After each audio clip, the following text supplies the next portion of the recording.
تو طبی نقطۂ نظر سے جو میڈیکل پوائنٹ آف ویو سے ہم نے کچھ باتیں دیکھی اور الحمدللہ بہت ساری باتیں ہمارے سامنے آئیں. مقصد یہ تھا کہ وہ لوگ جو رمضان ہیں اور اس میں مریض ہے، بیمار ہے، علاج کروانا چاہتے ہیں تو ان کے لیے فائدہ ہو کہ روزہ بھی ضائع نہ ہو، روزے میں کمزوری بھی نہ آئے، روزہ بھی پالے اور ساتھ میں جو ہے علاج بھی ہو جائے. یا پھر اللہ رب العزت نے تو چھوٹ دے ہی رکھی ہے کہ مریض اور مسافر تو بہرحال روزہ چھوڑ بھی سکتا ہے، لیکن چھوڑنے کے ساتھ ساتھ کوئی رکھنا چاہے تو کون رکھ سکتا ہے یا کن کی حالتوں میں ہو سکتا ہے. وہ تمام باتیں ہم نے رکھنے کی کوشش کی اور ہم نے اس میں الحمدللہ کافی سارے نکات کور کیے تھے. آئیے آج جو ہمارا ٹاپک ہوگا وہ ہے رمضان اور خواتین کے مخصوص مسائل یا رمضان اور حیض کے مسائل.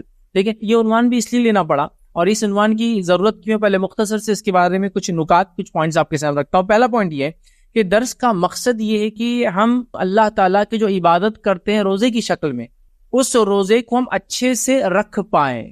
ٹھیک ہے، اور ظاہر سی بات ہے امت کے اندر جو خواتین ہیں وہ مرد کے ماتحت ہوتی ہیں. بہت سارے لوگ یہ سوال کرتے ہیں کہ جو ہے حیض و نفاس کا جہاں معاملہ ہے تو وہ معاملات جو ہے اگر عورتیں عورتوں سے ڈسکس کریں تو بیٹر ہوتا ہے، عورتیں عورتوں کے سامنے بات کریں تو اچھا ہوتا ہے. لیکن ایک بات میں واضح کر دوں، یاد رکھیں حیض اور نفاس کے جتنے مسائل ہم تک آتے ہیں وہ ایک مرد کے ذریعے آئے، عورت کے ذریعے نہیں آئے ہیں. اور جتنے بھی ایسے مسائل تمام امتوں کو جو پہنچے ہیں وہ مرد کے ذریعے پہنچے، عورتوں کو اللہ نے ذریعہ نہیں بنایا. مطلب یہ کہ جتنے مسائل یہ سب آتے ہیں ہر دور ہر شریعت میں انبیاء آئے، انبیاء مرد تھے، ان تک وہ مسائل آئے، انہوں نے اس چیز کو بیان کیا. دوسرا اشکال یہ ہوتا ہے لوگوں کا، ارے پھر ٹھیک ہے وہ تو نبی تھے، ان کا معاملہ تو الگ تھا، ہم لوگ تو نبی نہیں ہیں. تو ظاہر سی بات ہے امت کے اندر اگر مسئلے اور مسائل کی بتانے کا معاملہ اگر مرد اور عورتوں کے ساتھ شریعت خاص رکھتی تو مائی عائشہ اور امہات المومنین اور دیگر صحابیات پھر یہ مسائل کو بیان نہیں کرتی مردوں کے سامنے.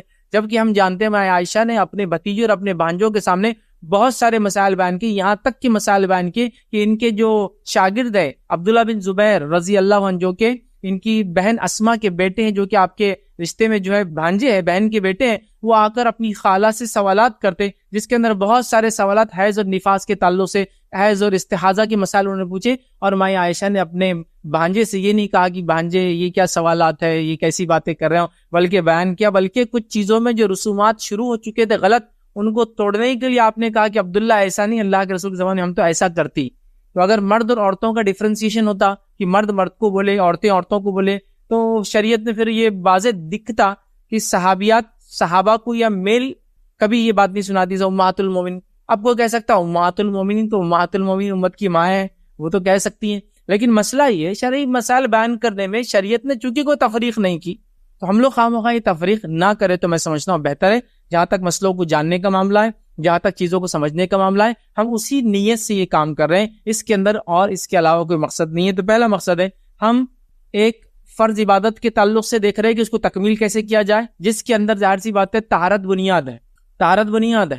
اب طہارت بیس ہے تو اس کا علم رکھنا بھی ہم پر فرض ہوا کہ وہ بیس کو ہم جانے تاکہ اسی پہ جو عبادتیں کھڑی ہو رہی ہے، مطلب طہارت فاؤنڈیشن ہے، فاؤنڈیشن پہ عمارت کھڑی ہوتی ہے، فاؤنڈیشن جتنا مضبوط ہوگا عمارت اتنی مضبوط ہوگی. بس اسی سے کڑی اور سلسلے میں یہ بات کو آپ کے سامنے رکھنے کی بہرحال کوشش کر رہا ہوں. اسی طرح دوسری چیز میں یہ ہے کہ کچھ باتیں ایسی ہوتی ہیں جس کے تعلق سے لوگ کہتے ہیں کہ اس میں شرم و حیا کا تقاضا ہے، اس میں احتیاط کرنا چاہیے. لیکن شرم و حیا کا تقاضا وہاں ہوگا جب ہم اپنی پرسنل لائف کسی سے ڈسکس کریں گے. جب شرعی معاملوں کے اندر ہم کوئی چیز ڈسکس کرتے ہیں تو یہاں وہ شرم کا تقاضا نہیں ہوتا. یاد رکھیے اگر ایسا ہوتا تو اللہ رب العزت اپنی کتاب میں ہی مسائل بیان نہ کرتا، اور اگر ایسا ہوتا تو نبی محترم صلی اللہ علیہ وسلم جو انسانیت میں سب سے زیادہ شرم و حیا رکھنے والے تھے، آپ ان باتوں کو خواتین کی کم از کم سوالات پہ جواب نہ دے کر بتاتے کہ یہ شرم و حیا کا معاملہ ہے.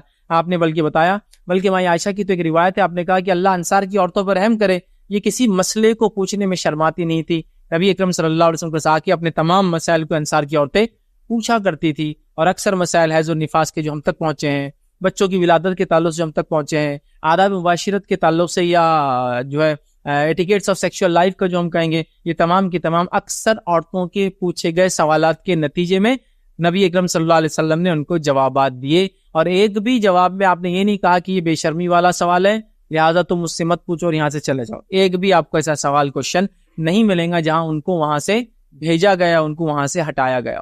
تو بہرحال تو یہ مسئلہ بھی یہاں ہوگا. اسی طرح جو ہے ایک سوال اور ہوتا ہے لوگوں کا، چلو حیض و نفاس کے مسائل ہیں لیکن لیکچر میں تو مرد ہی بیٹھے، تو حیض و نفاس کے مسائل مردوں کے سامنے کیوں بیان کیا جا رہے ہیں؟ دیکھیے مسئلہ ایسا نہیں ہے، مرد اور عورتوں کی تفریق اور تمیز ہے ہی نہیں. یاد رکھیں اچھا، حیض و نفاس کے مسائل کتنے سارے معاملات ہوتے ہیں جو ہمارے سامنے آتے ہیں. پہلا مسئلہ، شوہر کے سامنے بیوی سوال کر سکتی ہے تو شوہر کیا بولے؟ نہیں میں نے تو سیکھا نہیں ابھی، چونکہ تمہارا مسئلہ ہے تم سیکھ لو.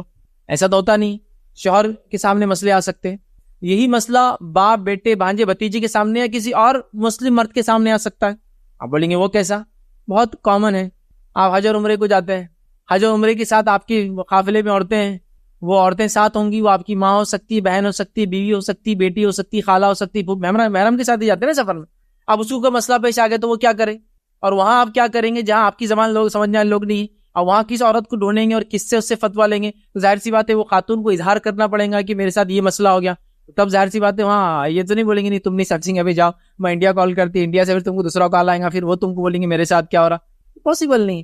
اور یہ بہت کامن چیزیں ہیں. یاد رکھیں یہ ہیومن لائف کا پارٹ ہے، انسانی زندگی کا حصہ ہے.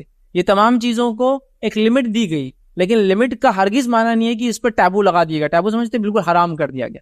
لمٹس ڈیفائنڈ ہے. اننیسیسری بات نہ کی جائے، خامخواہ کے بات بیان نہ کی جائے، یا یاد رکھیے یا پھر اپنے علم کو ظاہر کرنے کے لیے بات نہ بتائی جائے، بے شرمی یا بہائی کے لیے یا جس کو کہیں گے ذہنی عیاشی کے لیے ایسی باتیں نہ کی جائے، بلکہ اگر علم دینے کے لیے، مسائل کو سمجھنے کے لیے، دین کو سمجھنے کے لیے، عبادتوں کو اچھے سے پورا کرنے کے لیے ہو تو یہ معاملہ کوئی بھی کسی سے ڈسکس کر سکتا ہے. عورتوں اور مرد کی جب شریعت نے تفریق نہیں ڈالی تو ہم بھی اننیسیسریلی اپنے آپ کو باؤنڈ نہ کریں کہ اس طرح سے یہ معاملات ہو. یاد رکھ اسی طرح جو ہے تو یہ معاملہ ظاہر سی بات ہے مرد بھی جانیں گے، جو کہ وہ اپنی ظاہر سی بات ہے بیوی سے بیان کر سکتے، ہونے والی بیوی سے، ظاہر سی بات ہے ہونے والی بیوی سے مطلب ابھی شادی ہوں گی تو ظاہر سی بات ہے وہ پوچھ سکتے مسائل وغیرہ شادی کی بات. تو یہ تو نہیں بول سکتے نہیں ابھی تو میں سیکھنے جاؤں گا، شادی کے بعد اب میں سیکھوں گا. اسی طرح حج اور عمرے کے اندر ہی مسائل درپیش آ سکتے ہیں. اسی طرح کوئی عورت بیمار وغیرہ وغیرہ وغیرہ بہت ساری چیزیں ہوتی ہیں، اس کے اندر ڈاکٹر وغیرہ پوچھ سکتا ہے. آپ طبیب ڈاکٹر ہو سکتے ہیں، آپ علاج معالجہ کا معاملہ ہو سکتا ہے کسی بھی قسم کا.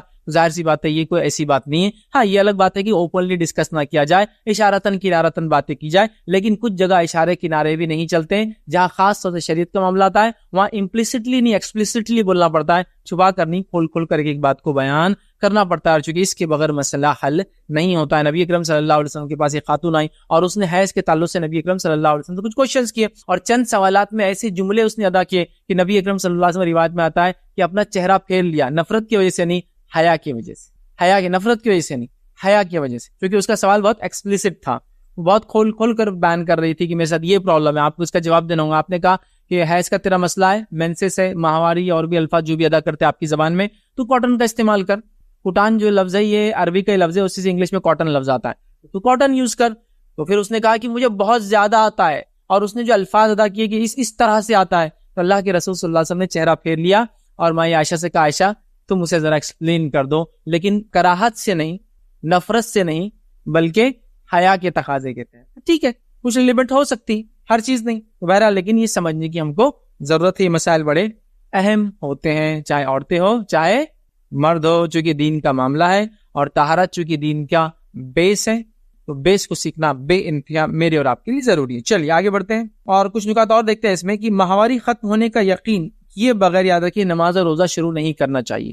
اسلام کی خوبی اور خصوصیت ہے، یاد رکھیے ابھی ٹاپک چونکہ حیض اور نفاس نہیں ہے، رمضان اور حیض ہے، یا رمضان اور خواتین کے مخصوص مسائل ہیں، تو لہٰذا میں بہت ڈیٹیل میں نہیں جا رہا ہوں. لیکن اس امت کا جس کو کہیں گے اللہ کا فضل ہے اس امت پر، یا اس دین کی خصوصیت ہے، یاد رکھیے کہ اس نے عورتوں کو ان حالات میں بیمار مانا ہے.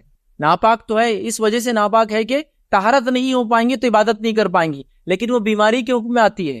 ناپاک سے مراد گندا، اوچھا، نچلا، اچھوت، اپنے سے دور، گھر سے دور، کمرے سے دور. معلوم آپ کو ایسے کئی کمیونٹیز ہیں اور ایسے کئی لوگ ہیں دنیا میں جو یہ سمجھتے ہیں کہ ایسی حالت میں عورت جو ہے ناقص اور بیکار ہو جاتی ہے. اس امت کا تو یہ شرف ہے، اس نے اس کو بیماری قرار دے کے کہا عبادت مت کرو، سہولت کے لیے، تکلیف کے لیے نہیں، برائی کے لیے نہیں، سہولت کے لیے. ایک آدمی بیمار اور اس کو بولا جائے ابھی تم کو بیماری میں 5 ٹائم یہ کرنا ہے، بیماری میں بھوکے رہنا ہے، کوئی بولے گا ظلم ہے، ظلم ہے، ٹھیک نہیں ہے نا. ظاہر سے شریعت کہہ رہی ہے یہ چھوٹ ہے، یہ بیماری ہے، یہ تکلیف ہے، یہ قسم کا جس کو کہیں گے فزیولوجیکلی بہت چینجز آتے، ہارمونک چینجز ہوتے ہیں، تو تم چھوٹ لو، ڈسکاؤنٹ لو، آفر لو، رخصت لو. بیماری میں کاؤنٹ کیا، روزے چھوڑ دو، نماز چھوڑ دو، آرام سے رہو، آرام کرو، تاکہ وہ جو ٹینشنز وغیرہ عام اس میں وہ نہ ہو. ٹھیک. اور اسی طرح اللہ رب العزت کی یہ مرضی اور مشیت تھی کہ اس نے جب حوا کو پیدا کیا تو اس نے اس کے لیے تمام چیزوں کو طے کر دیا. یہ طے کر دیا، ٹھیک ہے، حیض وغیرہ آنا طے کر دیا. لیکن ایک بات یاد رکھیے، جب عورت حاملہ ہو جاتی ہے تو حیض آنا بند ہو جاتا ہے. حیض آنا بند ہو جاتا ہے، کیوں؟ اس لیے کیا وہی خون جو حیض کے ذریعے آتا تھا، جو کہ پلاننگ کے ذریعے اللہ نے دیا پہلے سے، جو کہ ایک انسان کی تیاری کے لیے تھا، جب بچہ وجود میں آتا ہے تو امبلیکل کارڈ سے جڑ جاتا ہے، اب بلڈ سرکولیشن اس کی باڈی سے ہوتا ہے پورا. تو گویا اللہ کے ایک پری پلانڈ ایک جو منصوبے کے تحت اس نے حوا کی بیٹیوں کو یا آدم کی بیٹیوں کو یہ مسئلہ دیا. یہ مسئلہ اسی کے لیے خیر ہے، یاد رکھیے. اور اس میں اس کو ڈھیل دی، اس کو چھوڑ دی. ہاں، ناپاک طہارت کے اعتبار سے کہا جاتا ہے، لیکن ناپاکی سے ہرگز کوئی مراد اچھوت والا، دوری والا، بیمار والا، غلاظت والا، کراہت والا ہوتا ہے نا. کچھ جگہ ایسا ہوتا ہے کہ عورت اس حالت میں آ جائے تو وہ کھانا نہیں بنا سکتی، وہ پورے گھر کو معلوم اس کے ساتھ کیا چل رہا ہے.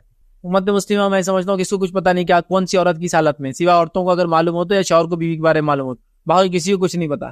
دوسرے کمیونٹیز میں اعلان کرنا پڑتا ہے. الحمدللہ یہ دین باحیا ہے، اس کی اپنی لمٹس ہے. اس نے جو چیز دی، اللہ نے فطرت میں کوئی چیز ڈالی، اس کو فطری طور سے رکھا، اس کو غیر فطری نہیں کیا کہ اس کی وجہ سے وہ کوئی چیز کو ہاتھ لگائیں گی تو ہر چیز منحوس ہو جائیں گی.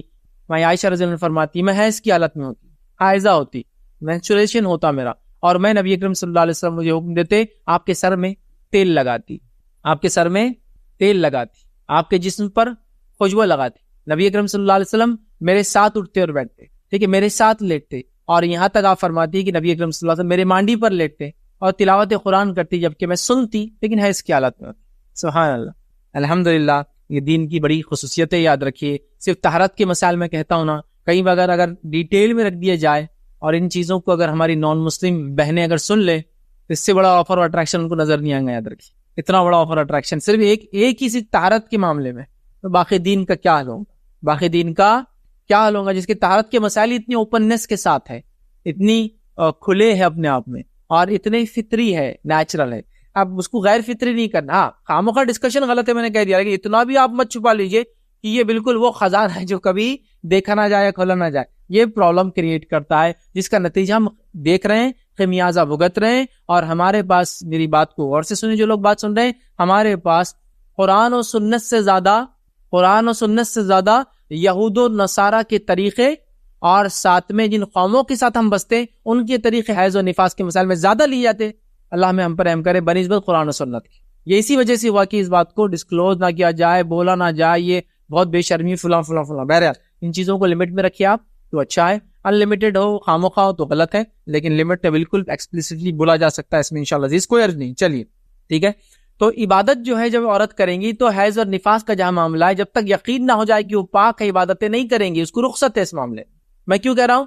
شک کی بنیاد پہ عبادتیں کوئی شروع نہ کرے. اب رمضان آ رہا ہے، روزے آ رہے ہیں، اور چلو ابھی جو بھی ہے شروع کر دیتے ہیں روزے. نہیں، یقین کرنا پڑے گا کہ آپ پاک ہے. حیض کا کوئی مسئلہ نہیں، نفاس کا کوئی مسئلہ نہیں، تو یقین کے بعد ہی عبادت کو شروع کیا جائے گا. یقین کی طہارت ہوا ہے، یقین اس لیول تک آپ نے لے جائے. انشاءاللہ نکات رکھوں گا جو وسوسوں کے بیسس پر ہو. بہت سی عورتوں کا انیسری وسوسے رہتے، ویسے مردوں کو بھی رہتے بہت سارے. ہاتھ دھو لیے، دھلا کہ نہیں دھلا، اور ایک بار، ابھی پورا گیلا ہوگا، اور ایک بار پورا گیلا، اور ایک بار. ایک مرتبہ ایک ایسے ہی سوال کسی ایک شخص نے کہا جس کو وسوسوں کا بیچارہ مریض تھا.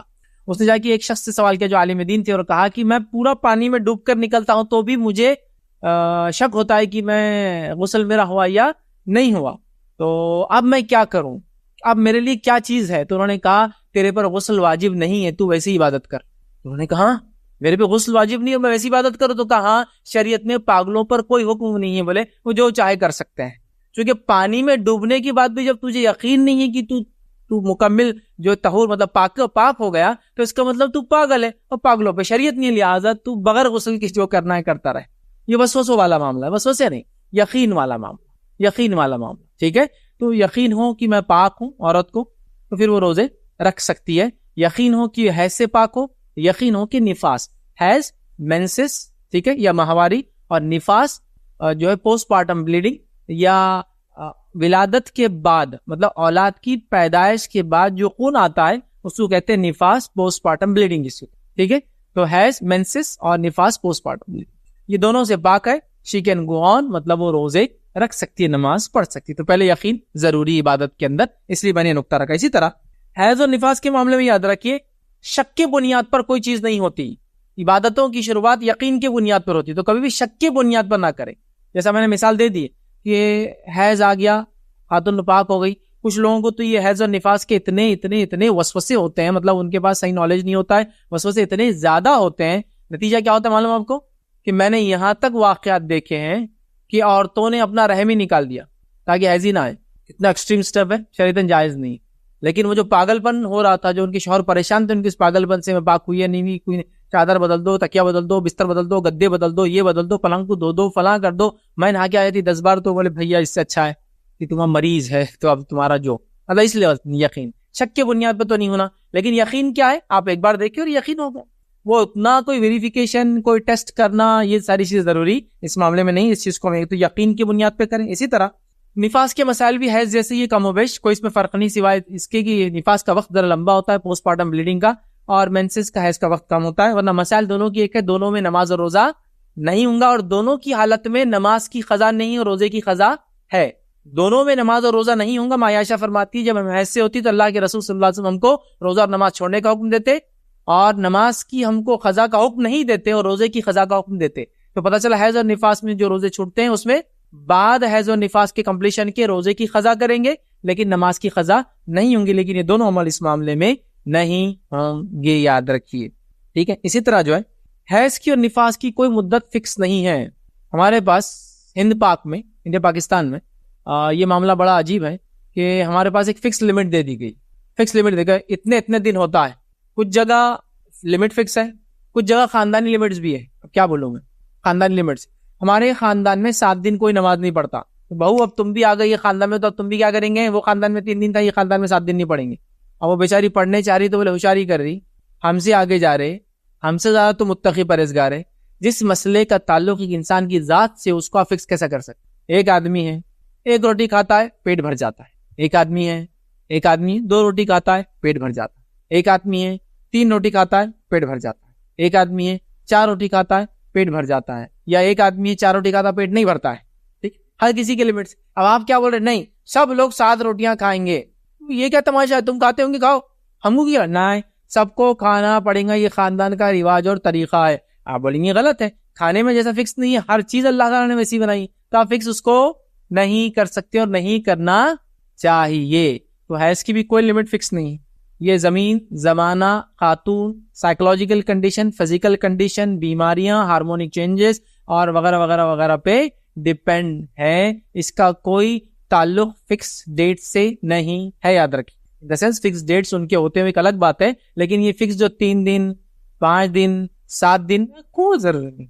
1 دن وہ بھی کوئی ضرورت نہیں, کچھ بھی ہو سکتا ہے. 1 days 2 days 3 days 4 days 5 days 6 days 7 days 8 days 9 days, اتنا کامنلی دیکھا گیا 9 دن تک. اس کے بعد ان کامن ہے, یہ ڈاکٹر کو بتائے, چیک اپ کروائے, خون کا آنے کی خون کا رنگ دیکھے, اور اس کے اعتبار سے پھر طے کیا جائے گا حیض ہے یا استحاضہ. استحاضہ ایک اور خون ہوتا ہے جو بیماری کی وجہ سے آتا ہے.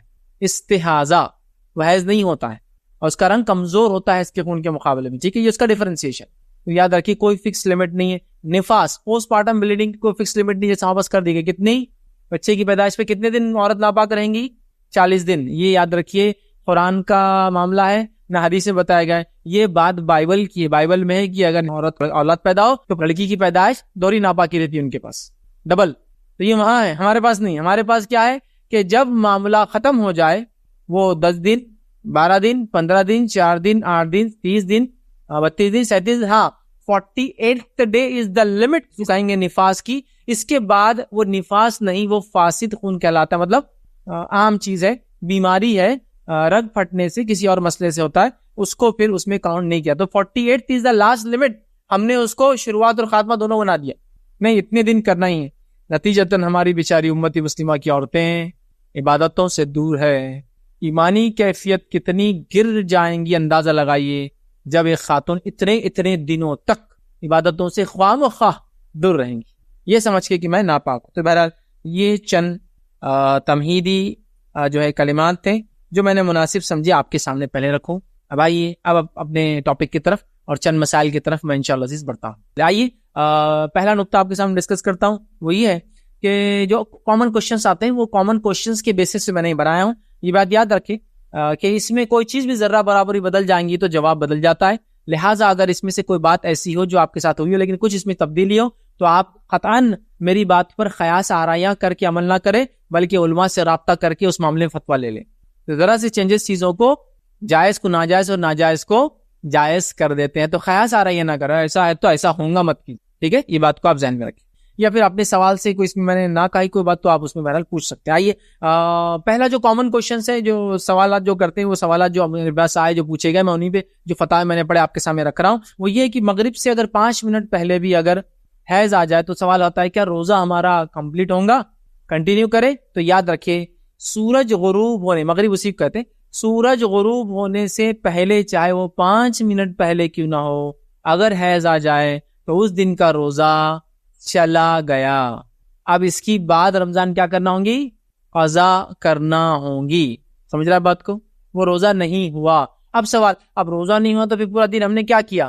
پورا دن جو آپ بھوکے پیاسے رہے، اللہ تعالیٰ انشاءاللہ اس کا آپ کو اجر دیں گا. اور نیت تو اصل ہے نا، آپ نے نیت کی، نیت تھی روزے کی، لیکن چونکہ حیض آ گیا، مینسس آ گیا، آپ کو اب بعد رمضان اس روزے کی بھی قضا کرنا پڑیں گی جس میں مغرب سے چند منٹ پہلے یا سورج غروب ہونے سے چند منٹ پہلے یا سن سیٹ سے جو ہے جس کو کہیں گے فیو منٹس بیفور بس کچھ ہو گیا تو بھی اس کا روزہ چلا گیا.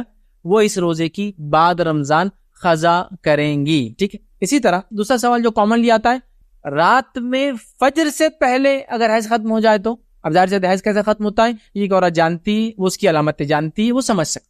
ٹھیک، تو اس کو لگ رہا ہے حیض ختم ہو گیا اس کا، تو کیا کرے؟ تو وہ روزہ رکھیں گی، تو وہ روزہ رکھیں گی. تو اب سوال، غسل تو نہیں ہے، پاک تو نہیں ہے، تو یاد رکھیے روزے کے لیے پاک ہونا شرط نہیں ہے، پاک ہونا نماز کے لیے شرط. تو وہ سحر کر لے، اس کے بعد فجر کا وقت شروع ہونے کے بعد ظاہر سی بات ہے ایک اچھا خاصا وقت ہوتا ہے فجر کا، اس میں وہ غسل لے لے اور اس کے بعد روزے کو کنٹینیو کرے. روزے کی شروعات کے لیے غسل کا ہونا، طہارت کا ہونا ضروری نہیں ہے. یہی بات اپلائی ہوتی ہے ایک آدمی کے لیے اگر وہ جنابت کی حالت میں ہو، جنوبی ہو یا جنوبی عورت ہو یا جنوبی مرد ہو یا حائضہ عورت ہو یا نفاس والی عورت ہو اور فجر سے پہلے پاک ہو جاتی تو سحر کریں گی اور روزہ رکھیں گی. ہاں، روزے کی شروعات حالانکہ ناپاکی کی حالت میں ہو رہی ہے لیکن اس سے روزے کا تعلق نہیں ہے. پھر وہ فجر کے وقت میں غسل لے اور جو ہے اپنا روزہ کنٹینیو کرے. اس بات کو دھیان دے. مردوں کے لیے جنابت وغیرہ کی مسائل انشاءاللہ عزیز ہم کل اور تفصیلات میں دیکھیں گے اور اس کی ڈیٹیلز انشاءاللہ کل آئیں گی. جسے مشترکہ مسائل، میاں بیوی کے مشترکہ مسائل ان دا سینس کی روزے سے جو متعلق ہے، رمضان سے متعلق. ٹھیک ہے، تو وہ روزہ رکھیں گی. یاد رکھیے بہت ساری عورتیں چھوڑ دیتی ہیں، ایک روزہ تو چھوٹ رہا، ماں کیا ہوتا اس. یاد رکھیے میری اس بات کو، علماء لکھتے ہیں اگر ایک روزہ کوئی جان مجھ کے رمضان کا چھوڑ دے، وہ زندگی بھر بھی اگر نفلی روزے رکھے تو یہ ایک روزے کی بھرپائی وہ زندگی بھر کی نفل روزے نہیں کر سکتے ہیں. بی سینسٹیو، بی سینسیبل، ہے نا، اور مطلب جس کو کہیں گے بہت زیادہ حساس رہیے دین کے معاملے میں اور ہوش و حواس کے ساتھ کام لیجیے. ایسی عبادتوں کو عظیم چھوٹے چھوٹے معاملات پہ نہیں چھوڑا جا سکتا. ٹھیک ہے، چھوٹی چھوٹی باتوں پہ چھوڑا نہیں جا سکتا. بہت سارے لوگ پتہ نہیں کیا کیا عذر دیتے، ایسے بھی عذر لوگوں کو میں نے دیتے ہوئے دیکھا. ہمارے پاس کیا ہے، گیزر کا انتظام نہیں ہے تو اب ہم کیا کریں، فجر کے بعد پھر جب سورج نکلیں گا تو گرمی بڑھیں گی تو ہم نہائیں گے. سبحان اللہ. اگر کوئی اتنا غریب ہے کہ کھانے کو بھی نہیں ہے تو میں ایکسپیکٹ کرتا ہوں اس کا چولہا، گیس، اسٹو، گیزر بھی نہیں ہوگا بیچارے کے پاس، تو پانی کہاں سے گرم کریں گا. لیکن گھر میں 4-4 ہزار کے تو جوڑے جو شادیوں میں پہن کے جا رہے ہیں، 2-2 4-4 سو کی امیٹیشن تو یوں ہی ہیں، 1-2 تولا تو آنکھ پہ ڈالے ہوئے. گیزر زیادہ ضروری تھا چونکہ گیزر کا تعلق گرم پانی سے، اور اگر آپ کو ٹھنڈے پانی سے غسل نہیں چلتا تو غسل کا تعلق طہارت سے، تو طہارت کا انتظام پہلے اول ہونا چاہیے، بعد میں باقی ساری چیزیں ہونا چاہیے. اس لیے بہت سارے نوجوانوں کو بولتا ہوں جب شادی کرتے تو کمرے کو سجا رہے، کمرہ مت سجاؤ، ٹوائلٹ کو سجاؤ، پہلے اچھا گیزر لگاؤ، اچھے سے انتظام کرو، تم کو نہانے کی ضرورت پڑیں گی نہیں، جو چل رہا چلنے تو وہ گھر میں نمبر لگیں گے، اس کے بعد ہم اٹھیں گے، فجر تو پڑھنا کسی کو آئی نہیں، اس کے بعد ہم ظہر کے ٹائم پہ جا کے نہائیں گے اور اس کے سارے کام شروع کریں گے. آپ کو معلوم جنوبی آدمی کا حال کیا ہوتا ہے؟ نبی اکرم صلی اللہ علیہ وسلم فرما رہے ہیں جنوبی آدمی کے پاس سے فرشتے بھاگ جاتے، قریب نہیں آتے اس کے. خواہ مخواہ یہ سب چیزیں، سوائے اس کے کہ پھر وہ وضو کر لے، غسل نہیں کر پائے کسی وجہ، وضو کر لے تو آتے ہیں، وضو نہیں کر تو بھاگ جاتے ہیں. کیوں رسک لے رہے ہو یار؟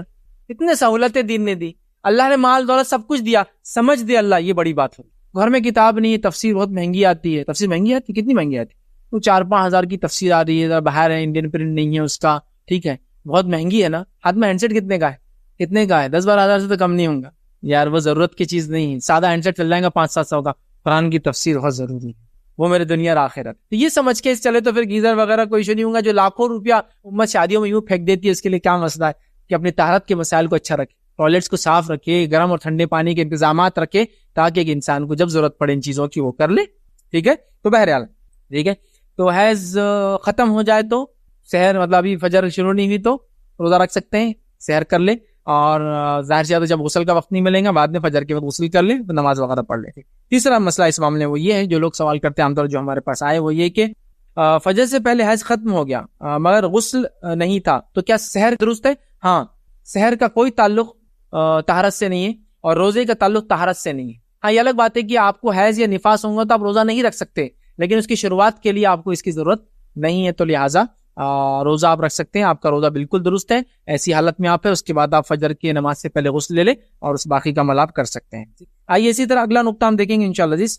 عورت کے طہر کے بعد, طہر اس سٹیج کو کہتے ہیں جب عورت پاک ہو جاتی ہے. طہر, ٹھیک, طہور اسی سے لفظ آتا ہے, ٹھیک, طہارت جس کو ہم کہتے ہیں. طہر کا جو اس کا پیریڈ ہوتا ہے, مطلب جو پاک ہو جاتی ہے, مطلب وہ حیض نفاس کی حالت سے نکل جاتی ہے اور طہر میں آ جاتی ہے, پاکیزی والے حصے میں آ جاتی ہے. اب وہ اس نے پاکیزگی اختیار کر لی. مثال کے طور پر حیض تھا, نفاس تھا, میسز تھا, پوسٹ پارٹم بلیڈنگ تھا, اور ختم ہو گئی, اس کو لگا ختم ہو گئی. فار ایگزامپل حیض 3 دن میں ختم ہوتا ہے, جو اس کو معلوم, یہ سائیکل تو کامن ہوتی ہے, سب کو معلوم ہوتا ہے. نفاس ظاہر سی بات ہے پہلی بار اولاد ہوں گی تو پہلی دوسری سمجھ میں آتا ہے, یہ چیز انسان کی زندگی بڑھتی جاتی ہے تو اس کو تو فکس نہیں بول سکتے کہ اس کا ٹائم فکس ہوگا, لیکن حیض کا تو کامن ہوتا ہے, ان کو پتا ہوتا ہے کتنی ڈیٹس میں آئیں گا, کب آئیں گا اور کیسے چلیں گے. تو یہ کوئی انکامن چیز نہیں کہ لوگوں کو پتا ہوتا ہے کہ کب ہم پاک ہو جاتے ہیں. اب پاک ہونے کا امکان تھا اور ہو گئے, پھر غسل لے لیا اور اس کے بعد روزہ رکھ لیا, نمازیں شروع ہو گئی. اب خون نکلنا شروع ہو گیا, نشان آنا شروع ہو گئے, تو یاد رکھیے یہ خون حیض اور نفاس کا معنی نہیں جائیں گا, سوائے اس کے کہ نفاس جلدی ختم ہو گیا, مطلب 40 دن کے اندر کبھی ختم ہو گیا اور اس کے بعد پھر خون آ گیا, تو پھر علماء لکھتے ہیں اگر 40 دن کے اندر ہے تو پھر وہ اس کو نفاس کاؤنٹ کریں گی اور اس کو 40 ڈیز تک کمپلیٹ کریں گی, لیکن 40 دن کے بعد آئے تو نفاس نہیں رہیں گا. لیکن حیض کے معاملے تو لوگ کہتے ہیں کوئی دو رائے نہیں ہے کہ اگر اس کو بعد میں خون آئے, دھبے آئے, نکلے خون, اس سے کوئی فرق نہیں پڑتا, وہ اپنا روزہ بھی کنٹینیو کرے, اپنی نماز بھی کنٹینیو کرے. یا تو وہ استحاضہ ہے, یا تو وہ فاسد خون ہے, یا تو بیماری والا خون. اینی تھنگ ہو سکتا ہے, اینی تھنگ ہو سکتا ہے, کچھ بھی ہو سکتا ہے. سمجھ رہے ہیں بات؟ تو بہرحال یہ چیز کو سمجھنے کی ضرورت ہے. اور اس تعلق سے ایک مشہور روایت ہے, صحیح بخاری کی حدیث سنیے, جو عطیہ رضی اللہ عنہا فرماتی اور کہتی ہے کہ ہم طہر کے بعد زرد اور مٹیالے رنگ کے پانی کو کچھ بھی شمار نہیں کرتے تھے. مطلب ایک بار ہم نے غسل لے لیا, اس کے بعد اگر کوئی رنگ کا پانی نکلتا ہے ہم اس کو کچھ بھی شمار نہیں کرتے تھے, ہم اس کو کاؤنٹ نہیں کرتے تھے, صاف کیا اور اپنی عبادتیں چالو رکھتے تھے. یہ معنی ہے اس کا ٹینشن نہیں لیتے تھے, اس چیز کو ہم نارمل کاؤنٹ کرتے تھے, اس چیز کو ہم کچھ بھی حیض نفاس میں شامل نہیں کرتے تھے, اور ہم کنٹینیو کرتے تھے اپنی عبادتوں کو. یہ معنی ہے اس کا, یہ مشہور روایت ہے اور یہ صحابیہ نے اس کو خود جو ہے بیان کیا. اسی طرح جو ایک مسئلہ آتا ہے جو لوگ پوچھتے ہیں وہ یہ ہے کہ کسی وجہ سے خون آ رہا ہے اور کافی لمبا چل رہا ہے, بیماری ہو سکتی ہے یا اس کے علاوہ کوئی ڈیسیز ہو سکتا ہے, ایسا ڈیسیز جو پرٹیکولر پارٹ میں ہو جائے انسان کے باڈی کے اندر. اور ظاہر سی بات ہے جب کوئی پرٹیکولر پارٹ میں باڈی کے زخم وغیرہ ہوتا ہے تو چند ہی جگہ سوراخ ہے جہاں سے وہ نکلتا ہے باڈی میں سے. دیکھیے آپ کسی کو اگر بہت زور سے چیسٹ پیٹ وغیرہ مار لگا تو کیا ہوتا ہے, خے ہوتی, خون کی خے ہوتی ہے. گر جائے تو کان میں سے خون نکلتا ہے, ناک میں سے خون نکلتا ہے. وہ پارٹ سے جہاں سے ظاہر سے نیچرلی باڈی ڈسچارج کریں گے چیزوں کو, دس از سم تھنگ نیچرل. یہ اسی طرح سے انسانوں کو اللہ نے بنایا ہے, سمجھا. تو باڈی میں بھی کبھی ضروری نہیں حیض اور نفاس حیض ہی ہو, بلکہ اور بھی کچھ اعضاء کی زخمی ہونے سے, خراب ہونے سے, بیماری ہونے سے خون نکل سکتا ہے. یہ فاسد خون ہے, یہ بیماری میں کاؤنٹ نہیں ہوتا ہے, اس کا کوئی ٹینشن نہیں لینا چاہیے. اس کا مسئلہ یہ ہے کہ اس کو ہر بار صاف کیا جائے گا. اور مثال کے طور پہ اب ظہر کے وقت ہو گیا اور وہ خون آیا تھا, عورت کا کام ہے اس خون کو دھوئے اور اس کے بعد ظہر کی نماز پڑھ لے, کوئی مسئلہ پوری ظہر کی اثر کے لیے, لیکن اس کو دوسرا وضو کرنا پڑے گا چونکہ وہ بیماری ہے اور اس کو خون وہ جا رہا ہے. اور جس کے لیے میں سمجھتا ہوں آج کل کوئی مسئلہ نہیں ہے. مطلب ایک زمانہ تھا کلاتھ کپڑا بھی میسر ہونا بہت مشکل چیز, بہت مشکل چیز. آج تو میں سمجھتا ہوں ایسے بہت کم علاقے رہ گئے دنیا کے, ٹھیک ہے, جہاں سینیٹری پیڈ, سینیٹری نیپکنس, اب یہ بھی بڑا مسئلہ ہے, الفاظ بھی لوگ ادا کرتے تو برا مانتے ہیں, حالانکہ کامن ٹرم سے سینیٹری مطلب صاف صفائی, نیپکنس کا مطلب چھوٹا سا کپڑا, اسی سے لفظ نیپی آتا ہے جو بچوں کو پہناتے ہیں نا, لیکن وہاں پر سب چیز پرٹیکولر ہے, اسپیسیفک ہے, اس کے اپنے ٹیبوز ہے. مطلب عورت خود پردہ نہیں کریں گے لیکن ان چیزوں کو پردہ کرائیں گی. ایسا ہی معاملہ ہے. مطلب دیکھیے آپ جس پردہ فرض ہے وہ خود بے پردہ ہے اور وہ چیزوں کو چھپا رہے. ٹھیک ہے چھپانا اچھی بات ہے بٹ اتنا ہم نے اس کی ہوا بنا دی کہ جس کی کوئی انتہا نہیں.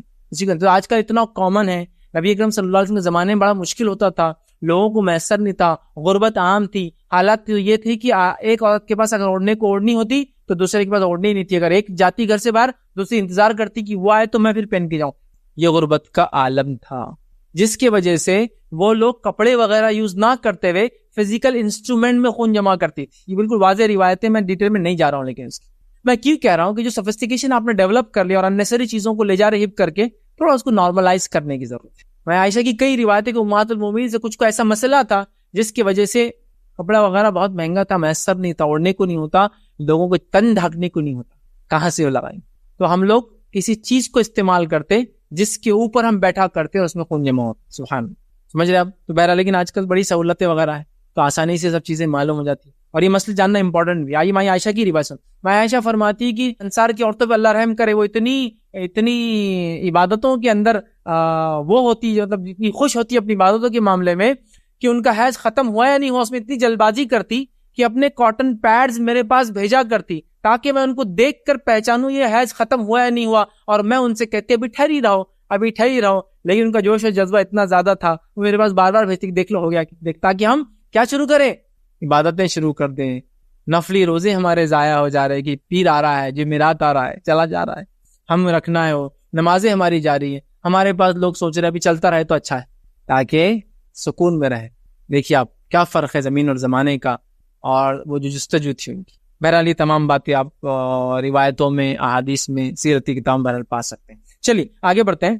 اسی طرح جو ہے ورم کی وجہ سے, بیماری کی وجہ سے, کسی مرض کی وجہ سے, کسی نس کے خراب ہونے سے یا شیطان کی رگڑ, جو کہ حدیث میں آتا ہے شیطان عورت کے رحم میں جاتا ہے اور اس کی رگڑ مارتا ہے رحم کے اندر, جس سے ایک نس ہوتی ہے اس کو بازل کہتے ہیں, وہ نس پھٹ جاتی ہے جس سے خون آتا ہے. آپ نے کہا یہ خون حیض کا نہیں ہے, اس کو استحاضہ کہتے ہیں, اور اس کے آنے سے نمازوں کا اور عبادت کا کوئی تعلق نہیں روزے کا. اس کو صرف صاف کرنا اور اپنی عبادتوں کو وہ کنٹینیو کر سکتی ہے, یاد رکھیں. ٹھیک, تو ورم وغیرہ جس سے کنٹینیو خون آ رہا, کنٹینیو مطلب منس اینڈ منس.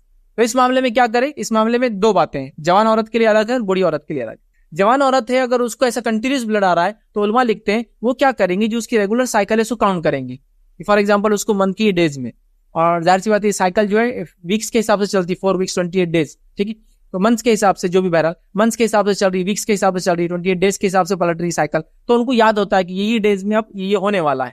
تو علماء لکھتے ہیں اگر جوان خاتون ہے تو وہ اندازے سے پھر اتنے دنوں کو حیض مانیں گی, کیونکہ جا رہا تو خون کنٹینیوس پورا من 3 مہینے جا رہا بیماری کا, تو وہ کیا کریں گی, کاؤنٹ کیسا کریں گی. فار ایگزامپل اس کو جو بھی ڈیز آتے تھے اس کو پتا ہے 20 days کیا, یہ 3 days ہے, 4 days ہے, 28 days سے پہلے 28 تک ہوتا تھا, تو وہ ڈیز کو کاؤنٹ کر لیں گی, یہ 1 2 3 حیض ہے, یا 1 2 3 4 5 جو بھی اس کا ٹائم تھا وہ حیض ہے.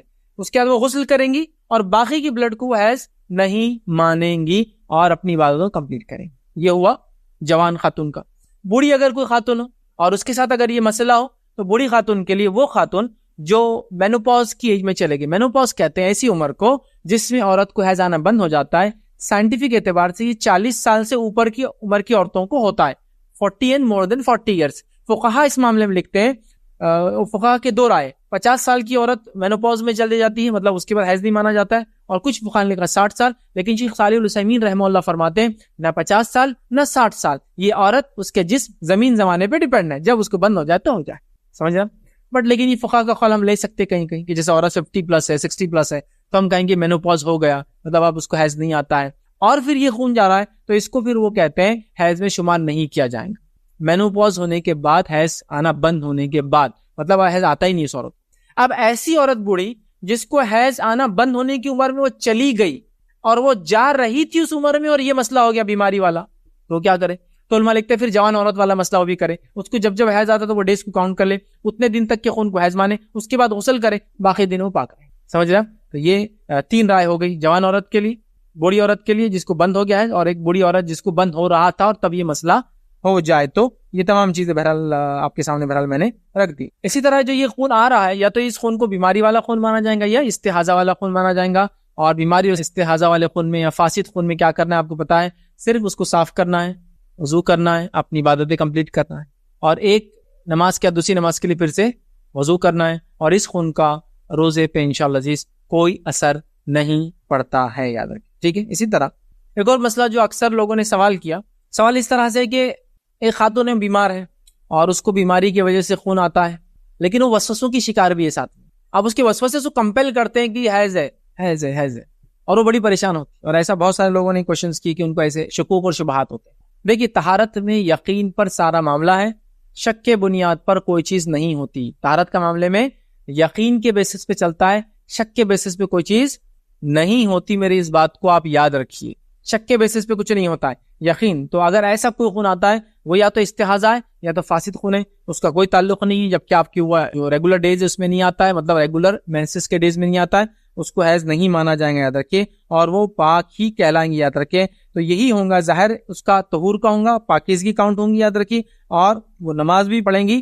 اور روزہ بھی رکھیں گی۔ اسی طرح شیخ صالح العثیمین فرماتے ہیں، کہتے ہیں رمضان المبارک میں ایک عورت کو تھوڑا سا خون آیا اور یہ سارا مہینہ آتا رہا اور وہ روزے رکھتی رہی، کیا اس کے روزے درست ہے؟ تو آپ فرماتے ہیں جی ہاں، اس کے روزے صحیح ہے، اور اس خون یا اس کے خطرے کچھ شمار نہیں کیے جائیں گے، مطلب نہ تو وہ حیض ہے نہ تو جو ہے کسی چیز میں، بلکہ وہ بیماری یا فاسد میں اس کا شمار کیا جائیں گا، یاد رکھیں، ٹھیک۔ اسی طرح جو ہے رمضان کے آخری عشرے میں بہت ساری عورتیں سوال کرتی ہیں کہ کیا ہم ایسی کچھ دوائیں کھا لیں کہ جس کی وجہ سے رمضان کا آخری عشرہ ہم پالیں، جیسا کہ اب حیض معلوم ہے آنے والا ہے، اب رمضان کا عشرہ آ گیا اور حیض آ جائیں گا، عید کا موقع ہے، فلاں ہے، تو کیا مانے حیض گولیاں، جس کو کہتے ہیں کہ ایسی گولیاں جس کے کھانے سے مینسس اپنا سائیکل چینج کر دیتا ہے، کیا ہم کریں؟ دیکھیے، ایسا کرنا جائز تو ہے لیکن پسندیدہ نہیں ہے، دونوں میں ڈفرنس ہے۔ جائز تو ہے، پسندیدہ نہیں، نہ کرے بہتر ہے، اس کا معنی یہ ہے نہ کرے بہتر ہے۔ لیکن کو بولے نہیں حرام ہے کہ نہیں حرام نہیں، ناجائز ہے کہ ناجائز نہیں، جائز ہے، لیکن بہتر ہے کہ نہ کرے۔ کیوں نہ کرے؟ آئیے ایک واقعہ سنتے ہیں۔ حجۃ الوداع کا موقع ہے، نبی اکرم صلی اللہ علیہ وسلم اپنی 2 ازواج کے ساتھ آپ حج کے لیے گئے، ٹھیک۔ روایت میں آتا ہے ایک مائی عائشہ رضی اللہ عنہا، دوسری مائی صفیہ رضی اللہ عنہا۔ مائی عائشہ کو شروعات میں عمرہ، حج سے پہلے جو عمرہ کرتے ہیں اس عمرے کے دوران حیض آیا، اور مائی صفیہ کو خاتمے پر طواف افاضہ کرنے کے بعد حیض آیا۔ تو ایک روایت میں آتا 2 امہات گئی، ایک مائی عائشہ اور ایک مائی صفیہ رضی اللہ عنہما، دونوں گئی بہر۔ اور مائی عائشہ ابھی عمرہ کر رہی تھی، اور عمرہ آپ کا ختم نہیں ہوتا کہ آپ ایک مقام بیٹھ کر رو رہی تھی۔ روایت میں الفاظ ہے کہ حجۃ الوداع کے موقع پر عائشہ رضی اللہ عنہا عمرے کا احرام باندھا، اور مکہ پہنچنے سے قبل ہی انہیں حیض آ گیا، ابھی پہنچی نہیں تھی مکہ، اس سے قبل ہی حیض آ گیا۔ چنانچہ رسول اکرم صلی اللہ علیہ وسلم ان کے پاس آئے تو عائشہ رضی اللہ عنہا رو رہی تھی۔ نبی اکرم صلی اللہ علیہ وسلم نے فرمایا، عائشہ تم کیوں رو رہی ہو؟ تو آپ نے فرمایا، تو انہوں نے کہا، اے نبی اکرم صلی اللہ علیہ وسلم، کہ مجھے حیض آنا شروع ہو گیا ہے، مجھے ایک اللہ نے موقع دیا تھا آپ کے ساتھ حج کرنے کا، اور دیکھو میرے ساتھ یہ ہو گیا۔ اب کس کو خوشی نہیں ہوگی کہ وقت کے نبی کے ساتھ حج کرے؟ کس کو خوشی نہیں ہوگی اپنے شوہر کے ساتھ حج کرے؟ کس کو خوشی نہیں ہوگی دنیا کے سب سے افضل انسان کے ساتھ حج کرے؟ سب کو محبت تھی نبی کے ساتھ، انسیت قریبی۔ اب یہ تو بیوی ہے، نہیں کر سکتی۔ تو آپ نے کیا فرمایا؟ سنیے، یہ ایک ایسی چیز ہے جو اللہ تعالیٰ نے آدم علیہ السلام کی بیٹیوں پر لکھ دی ہے، پارٹ آف لائف ہے، نیچر ہے جس پہ اللہ نے تم کو پیدا کیا۔ لہٰذا اس حدیث سے پتا چلا کہ حیض کا آنا سمتھنگ نیچرل ہے۔ اللہ کے رسول صلی اللہ علیہ وسلم نے یہ کہا، حالانکہ نبی اکرم صلی اللہ علیہ وسلم کے زمانے میں بھی حیض جلدی آنے اور حیض کو دیر کرنے کی دوائیں موجود تھی، جو کہ مختلف ذریعوں سے وہ بنایا کرتی تھی، ٹھیک ہے۔ اب وہ میں تفصیلات میں نہیں جانا چاہتا ہوں کیسا بناتے تھے وہ، لیکن بناتے جس سے حیض آگے پیچھے کیا جاتا تھا۔ تو یہ قدیم دور میں موجود تھی ساری چیزیں۔ اس کے باوجود بھی یہ عورتیں سب سے زیادہ تقوی، پاکیزگی، نبی سے قربت، عبادتوں کا شوق رکھنے والی تھی، امت کی مائیں، پھر بھی انہوں نے کچھ نہیں کیا۔ تو پتہ چلا حلال تو ہے لیکن پسندیدہ نہیں ہے، کیوں کرنے کا نیچرل تھنگس۔ دوسرا، میڈیکلی میں آپ کو کہہ سکتا ہوں، جب سائیکل کو خامخواہ آگے پیچھے کیا جاتا ہے نا، بہت زیادہ نقصان دہ ہے باڈی کے لیے میڈیکلی، اور خاص طور سے سستے قسم کی دوائیں تو بہت ہی خطرناک ہے، سمجھ رہے آپ؟ آج کل جو سستی قسم کی دوائیں آتی ہیں نا، بہت ہی خطرناک۔ ہاں، یہ مسئلہ کس کے لیے ہو سکتا ہے؟ ایک ایسی عورت جو حج یا عمرے کے لیے گئی ہو، جانا طے، پرانا زمانہ تو نہیں نا، کبھی بھی چلے جاؤ کبھی بھی نکل کے آ جاؤ، جانا طے، آنا طے، گروپ طے، ٹکٹ طے، سب طے، فلائٹ کینسل نہیں ہو سکتی ہے نا۔ تو اب لے لے کیونکہ اس کو بعد میں زندگی چانس دینا دے، پھر ہے نا، زندگی موت کا کیا بھروسہ، پھر وہ حج عمرے کا موقع ملے نہ ملے اللہ کی گھر کی زیارت۔ چلے جائے تب تو ٹھیک، لیکن فیئر فیکٹر کی وجہ سے مت لیجیے، اور بہت سرٹن لمیٹڈ پیریڈ کے لیے لیجیے، زیادہ ایکسٹینشن مت کیجیے، زیادہ دن مت لیجیے، زیادہ سمے تک مت لیتے رہیے، ورنہ اس کے نقصانات فزیکلی کوئی بھی ڈاکٹر آپ کو بتائیں گا بہت زیادہ نقصان دہ ہے، کیونکہ ایک نیچر کو آپ بگاڑ رہے ہیں نا. جیسے آپ کو چھینک آ رہی ہے اور آپ کیا کریں ناک کو بند کر لے رہے ہیں، تو چھینک تو رک جائیں گی نا، رک جائیں گی، لیکن اس کے نقصانات پتہ ہے آپ کو کیا کیا ہو سکتے ہیں؟ بہت زیادہ ہوتے ہیں، بہت زیادہ ہوتے ہیں. ٹھیک ہے، تو بہرحال جائز ہے، پسندیدہ نہیں ہے. ٹھیک ہے، تو یہ بات بھی میں نے اس میں کور کر لی جو لوگ جنرلی کوشچنس کرتے ہیں، چونکہ میڈیسن کا لینا ٹھیک نہیں ہوگا، حالانکہ جائز تو ہے، پسندیدہ نہیں ہے. چلیے آگے بڑھتے ہیں ہم لوگ. روزے کی حالت میں نفاس کا کیا معاملہ ہے؟ اب حیض کا یہ کامن ہے، دونوں یاد رکھیے مسائل، پھر بھی کچھ مختصر تھوڑے بہت مسائل الگ ہے تو وہ رکھ رہا ہوں آپ کے سامنے. وہ یہ ہے کہ عورت کو ایک ہفتے نفاس کا خون آیا، اس نے غسل کر لی، اس کے بعد خون بند ہو گیا، پھر غسل کرنے کے بعد اس نے کیا کی، روزے رکھنا شروع کر دی، اور پھر اس کو خون آ گیا. تو علماء یہاں لکھتے ہیں کہ فتویٰ یہ ہے ان کا کہ اگر ایسا کوئی مسئلہ ہے تو چونکہ نفاس کا خون 40 دن تک مانا جاتا ہے، اور فقہاء نے یہی بات لکھی 40 دن مانا جاتا ہے، لہٰذا ایک ہفتے بعد اگر اس کو پھر سے خون آتا ہے تو وہ نفاس کا پوسٹ پارٹم بلیڈنگ ہی مانا جائے گا، اور وہ روزے چھوڑ دے اور پھر باقی کے ڈیز مکمل کرے. فار ایگزامپل 1 ویک آیا، 2 ڈیز نہیں آیا، پھر شروع ہوا، پھر 1 ویک آیا، رک گیا، پھر وہ رکھ سکتی ہے اس کے بعد. لیکن وہ پھر لمبا آیا 40 ڈیز تک، تو پھر تو ظاہر سے رمضان ختم ہو جائیں گے، چھوڑ دیتی. سمجھا؟ اچھا، وہ روزے جب بیچ میں رکھ لیے 2 دن تو وہ چھوڑ دیجیے، اس کا کوئی کفارہ نہیں، کوئی گناہ نہیں ہے اس کا، اس لیے کہ بند ہو گیا تھا، اور انسان اندازوں پہ ہی کام کرتا ہے، چونکہ اب دکھ رہا تھا کہ خون نہیں آ رہا ہے تو روزے شروع کر دیے، کوئی مسئلہ نہیں. ٹھیک ہے، تو نفاس کا معاملہ بھی حیض جیسا ہے. نفاس شروع ہو جائے تو، اور نفاس کیا، یہ بات یاد رکھیں، نفاس اس خون کو کہتے ہیں جو اولاد کی پیدائش کے بعد آتا ہے. یہ بات غور کرنے والی ہے، اولاد کی پیدائش سے پہلے آنے والے خون کو نفاس نہیں کہتے، اس کو فاسد خون بولتے ہیں، بیماری کا خون بولتے ہیں. یہی آتا ہے باڈی میں مختلف چینجز کی وجہ سے، اولاد کی وجود میں آنے کے بعد جو اس میں تبدیلیاں آتی اس وجہ سے، کبھی کبھار کوئی چیز کے زخم وخم لگ جانے سے، کبھی کبھار اولاد کے زیادہ ہلچل کرنے سے، کبھی کبھار کچھ بھی وجہ ہو سے، لیکن اس کو نفاس نہیں مانا جاتا. یہ ہوتا ہے پیدائش کے بعد. ٹھیک ہے، تو وہ روزہ چھوڑ دیں گی اگر وہ ایک ہفتہ آ کے رک گیا تو. اور کیا 40 ڈیز تک ہوتا ہے نفاس؟ نہیں، 40 ڈیز تک اس کی لمٹ ہے، ڈیڈ، اس کے بعد نفاس نہیں ہے، اور اس سے پہلے جب ختم ہو جائے اس کے بعد روزے کو وہ کنٹینیو کرے، یاد رکھیں. ٹھیک ہے، اسی طرح جو ہے کوئی خاتون ہے اب حیض کی وجہ سے کئی دنوں تک روزے چھوڑ دی، کئی سالوں تک، اور یہ مسئلے کا علم نہیں تھا کہ حیض میں چھوڑے گئے روزوں کو بعد میں رکھنا پڑتا ہے. یاد رکھیں، حیض اور نفاس کی حالت میں جو روزے آتے ہیں رمضان کے، جو فرض روزے ہوتے ہیں، اس کو چھوڑنا چاہیے، وہ چھوڑنا ہے. وہ روزے نہیں رکھ سکتی، رکھیں گی تو گناہگار ہوں گی، یاد رکھیے. تو روزے اس کو چھوڑنا ہے، لیکن یہ روزوں کی قضا ہے. یہ روزوں کی کیا ہے؟ قضا ہے.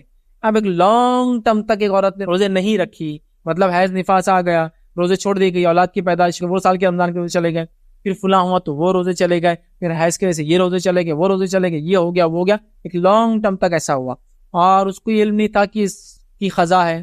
تو اب کیا کریں؟ اب معلوم ہوا یا معلوم تھا نہیں کر پائی، دونوں کا کیا حل ہے وہ دیکھتے ہیں. ایک تو نہیں معلوم تھا، کسی نے بول دیا ارے نہیں کچھ نہیں، جیسا نماز چھوڑ سکتے ویسا روزہ بھی چھوڑ سکتے. یاد رکھیے ماں عائشہ کیا فرماتی ہے، ہم حائضہ ہوتی تو ہم کو نماز اور روزے چھوڑنے کا حکم ہوتا، نماز کی قضا نہیں اور روزے کی قضا کروائی جاتی. اچھا، روزے کی قضا کب کرنا ہے آپ کو؟ رمضان کے بعد سے لے کر اگلے رمضان کے پہلے تک. اور ماں عائشہ فرماتی ہم لوگ رمضان میں روزے نہیں رکھ پاتی حیض کی وجہ سے، مینسس کی وجہ سے، پیریڈز کی وجہ سے، اس کے بعد ہم روزے رکھنے کی کوشش کرتی یہاں تک کہ کون سا مہینہ آ جاتا؟ شعبان کا مہینہ آ جاتا. تو پتا چلا اگلے رمضان سے پہلے تک کبھی بھی رکھے جا سکتے ہیں، اور اگر اگلا یہ رمضان کے روزے یہ رمضان تک نہیں رکھے گئے تو یہ رمضان کے بعد اب گناہ گار ہو جائیں گے. کیونکہ ایک نماز کا وقت شروع ہونے سے لے کر اس کے خاتمے دوسری نماز کی شروعات تک ہے نا. جب یہ نماز فجر کا وقت چالو ہو رہا ہے تو اس کا ایک لمٹ ہے. مثال زور لے لیجیے، زور کا وقت چالو ہوتا ہے تو اثر تک ہے، تو اگر اثر تک پڑھ لے تو ٹھیک ہے، اثر کے بعد گناہ گار ہوتا. تو ویسے رمضان سے دوسرے رمضان تک وقت ہے، اس کے بعد گناہ گار. تو کہتی ہم لوگ بھول جاتی، نہیں رکھ پاتی، تو شعبان آ جاتا، پھر ہم دوڑتی، مطلب جلدی جلدی رکھ لیتی. تو کمپلیٹ کرنا ہے، اب طے کر لے ہر مہینے ایک بھی رکھ لے تو مسئلہ ختم ہو جاتا. اگر نفاس کا معاملہ ہے زیادہ دن تھا، 30-40 دن تھا، تو پھر کیا ہر مہینے طے کر لے 2-3 دن 4 دن رکھوں گی تو ہو جاتا. بٹ ہمارے پاس کیا ہے، روزے رکھنے کا عموماً چلن نہیں، نفلی رکھیں اور اللہ رحم کرے. عورتوں میں تو روزے رکھنے کا چلن میں نے کم دیکھا مردوں کے مقابلے. میں نہیں کہا مرد پورے رکھتے، مردوں کے مقابلے میں، چونکہ ہمارے پاس عورتیں کیا ہوتی بہت زیادہ کمزور ہوتی ہے، کمزور ہوتی ہے، اسی کو انتہا نہیں کہ جس کی وجہ سے شادی تک تو روزے معاف رہتے اس کو.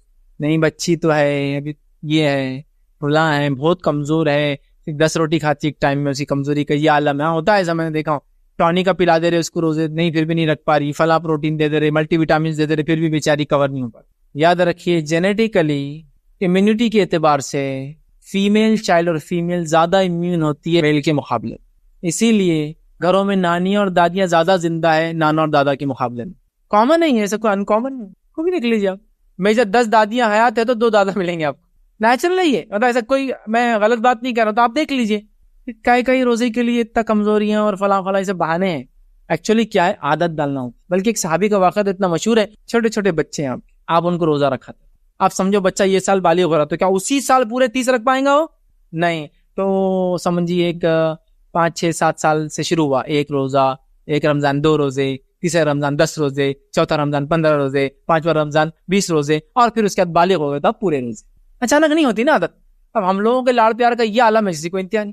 لاڑ پیار وہ جو بچوں کو جہنم سے نکال کے جنت کی طرف لے جائے, وہ لاڑ پیار نہیں جو بچوں کو جنت کے راستے سے نکال کے جہنم کے راستے پہ ڈال دے. تو نہیں رکھاتے ہیں. کئی عورتوں کی زندگی بغیر روزے کی گزری, بہت بری بات, بہت بری بات. ٹھیک, تو لمبے عرصے تک روزے چھوڑے ہوئے ہیں, روزے نہیں رکھ رہی, اب کیا کریں؟ تو یاد رکھیے, یا تو لا علمی کی وجہ سے, یا تو معلوم تھا پھر بھی چھوڑ دیا. دونوں ہی کیسز میں قضا روزے رکھنا پڑیں گے, اس کا کوئی فدیہ نہیں ہے, رکھنا ہی پڑے. اب ایسی عمر کو پہنچ گئی, رکھ ہی نہیں سکتی, تب علماء کہہ رہے ہیں کہ پھر فدیہ دے دے, 1 دن کے بدلے ایک مسکین کو کھانا کھلاتے, 1 دن کے روزے کے بدلے ایک مسکین کو کھلاتے. لیکن کب؟ جب اس کی اب حالت ہی نہیں, 80 سال کی ہوگا, اب یاد آ رہا, اب جسم ساتھ نہیں دیتا. اب تو نہیں ہو سکتا, لیکن کاؤنٹنگ کر سکتی رفلی ایوری منتھ, ایوری ایئر کے 3 days 5 days جو بھی تھا, counting for 10 days 20 years 30 years 40 years 50 years کے چھٹے ایکومولیٹ کر لے, جمع کرے, پھر نکال, مجبوری والی. لیکن اگر صحت ہے, توانائی ہے, رکھنا شروع کر دے, اندازن رکھ لے. لگتا ہے ٹوٹل سمجھو 50 ہوں گے, 5-7 سال کے, 10 سال کے اگر لے لے تو سمجھو 50 جا رہے ہیں, تو کاؤنٹ کر لے. اور بس ہر مہینے میں سمجھتا ہوں ایک 2-3 دن رکھنا شروع کر دے تو مسئلہ جبھی حل ہو جاتا. عزم پر ہے, یاد عزم پر ہے, خامخواہ کی لادی بھی کمزوریوں نہیں, عزم پر ہے. اور جب انسان عزم کر لیتا ہے نا, تو لوگوں نے کیا کیا کارنامے انجام دیا. عزم کر لے, عزم, مضبوط ارادہ, پھر اللہ تعالیٰ کی مدد بھی آ جاتی ہے. ٹھیک ہے, تو ایسا کچھ ہوا ہو غلطی سے, جان مجھ کر, جہالت کی بنیاد پر, جہل علم کا الٹ ہوتا ہے, ضد ہوتا ہے, ضد اپوزٹ آف نالج جس کو کہیں گے جہل, جس کو کہیں گے کہ اس کا علم نہیں تھا, اس کا ایجوکیٹڈ تھا اس معاملے. دونوں کے لیے حل کیا ہے؟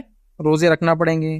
اب عمر گزر گئی, بوڑھے ہو گئے, تو پھر بہرحال فدیہ دے دے, یہ مجبوری والی صورت ہے, یاد رکھ. ٹھیک, اسی طرح جو ہے توبہ اور استغفار کرے کثرت سے. توبہ اور استغفار اس لیے کرے کہ اللہ تعالیٰ انشاءاللہ عزیز, چونکہ وہ رکھ نہیں سکتی, چاہتی ہے, یا پھر جوان ہے لیکن اتنے روزے باقی رہ گئے کہ وہ بیچاری کرنا چاہتی, ہو نہیں پا رہے, توبہ اور استغفار کثرت سے کرے. اس لیے کہ توبہ ایک بہترین ذریعہ اپنے گناہوں کو معاف کروانے کا. اور یاد رکھیے, اکثر لوگوں نے یہ کہا, علماء کرام نے, کہ یہ فتویٰ جو کہ مسکین کو کھانا کھلا دے حیض اور نفاس کے بدلے, یہ درست نہیں. یاد رکھیے اصل مسئلہ ہے, دونوں کے لیے حل کیا ہے؟ روزہ رکھنا ہی ہے, سوائے اس کے یا اس کی عمر چلی جائے تو وہ پھر کر سکتی. السلام علیکم. یہ جو شرعی عذر کی وجہ سے جو روزے چھوٹتے ہیں, تو کیا نفل روزوں کے ساتھ اسے رکھ سکتے ہیں؟ جیسے پیر اور جمعرات کا روزہ اس نیت سے رکھے کہ فرض روزے کا بھی ثواب مل جائے گا اور نفل روزے کا بھی, یا شوال کے 6 روزے اس نیت سے رکھے جاتے ہیں, تو کیا یہ درست ہے؟ 2 روزوں کا 2 نیت مطلب ثواب ملے گا کیا؟ ایک روزہ 2 نیت سے رکھا جائے. میں نے سوال کیا کہ ایسی کوئی نیت اگر ہم کر لیں کہ جیسا کہ جمعرات اور پیر کا روزہ رکھ لیں, اس کے بعد شوال کے 6 روزے رکھ لیں, اس کے بعد اور کچھ روزے ایسا کہ محرم کا ہم کاؤنٹ کر لیں, 9-10 محرم کا رکھ لیں, یا 10-11 کا, یا پھر ذی الحجہ کے ایک روزہ رکھ لیں, 9 ذی الحجہ کا, عرفے کا روزہ اس کو کہتے ہیں. تو کیا یہ نیت سے رکھے کہ رمضان کے ہو جائے, یہ ہو جائے؟ یاد رکھیے رمضان کا روزہ چونکہ فرض ہے, اس کے ساتھ کوئی دوسری نیت نہیں ملیں گی, چونکہ یہ فرض ہے, دوسری نیت نہیں ملیں گی. اب ایک سوال اس میں آ سکتا ہے, اگر ایسے روزے پھر ہم رکھے یا نہیں رکھے, 9-10 کا, 9-10 محرم کا, عرفے کا روزہ, شوال کے 6 رکھے یا نہ رکھے, چونکہ فرض خود رمضان کے باقی ہیں. تو دیکھیے شوال کے 6 روزے کا تو مسئلہ ہے, پورے شوال میں کبھی بھی رکھ سکتے ہیں. ٹھیک ہے, تو اگر آپ کو لگتا ہے شوال کے بعد بھی رمضان کے رکھ سکتے ہیں, تو آپ شوال میں پھر شوال کے رکھیں, رمضان کے بعد میں رکھیں. 9-10 محرم کا تو خاص محرم سے تعلق ہے, بعد میں موقع نہیں ملے گا, ظاہر سی بات ہے, پھر اس کو تبھی رکھیں. رمضان کے روزے اگر نہ بھی رکھے ہو تو یہ روزے رکھ لیں, کیونکہ یہ بعد میں آپ کو تاریخیں ملنے والی نہیں, یاد رکھے. لیکن یہ دونوں نہیں ملیں گے. کچھ اقوال ایسے موجود ہیں کہ کچھ نفلی عبادتوں میں ملٹیپل نیتیں شامل ہو سکتی ہے, جیسا کہ میں تحیت المسجد کے لیے مسجد میں داخل ہوں اور تحیت المسجد کی نیت کروں, اور یہ نیت کروں کہ 2 رکعت نفل کی, اور یہ نیت کروں کہ 2 رکعت شکرانے کی, تو کہتے ہیں تینوں کا ثواب ملے گا. لیکن نفل میں فرض اور واجبات میں 2 نیتیں نہیں ملیں گی نفل میں، لیکن یہ بھی امام احمد بن حنبل رحمہ اللہ کا قول ہے، اس کے لیے کوئی حدیث کی دلیل موجود نہیں ہے، ان کا قول ہے. اس کی ایک لمبی بحث ہے، پڑھنا چاہے تو آپ نیٹ پر یا کتابوں کے ذریعہ پڑھ سکتے ہیں. ایک لمبی بحث کی انہوں نے کیوں مل سکتا ہے ملٹیپل انٹینشن ایک ہی ساتھ آنے کی. ٹھیک، آگے بڑھتے ہیں.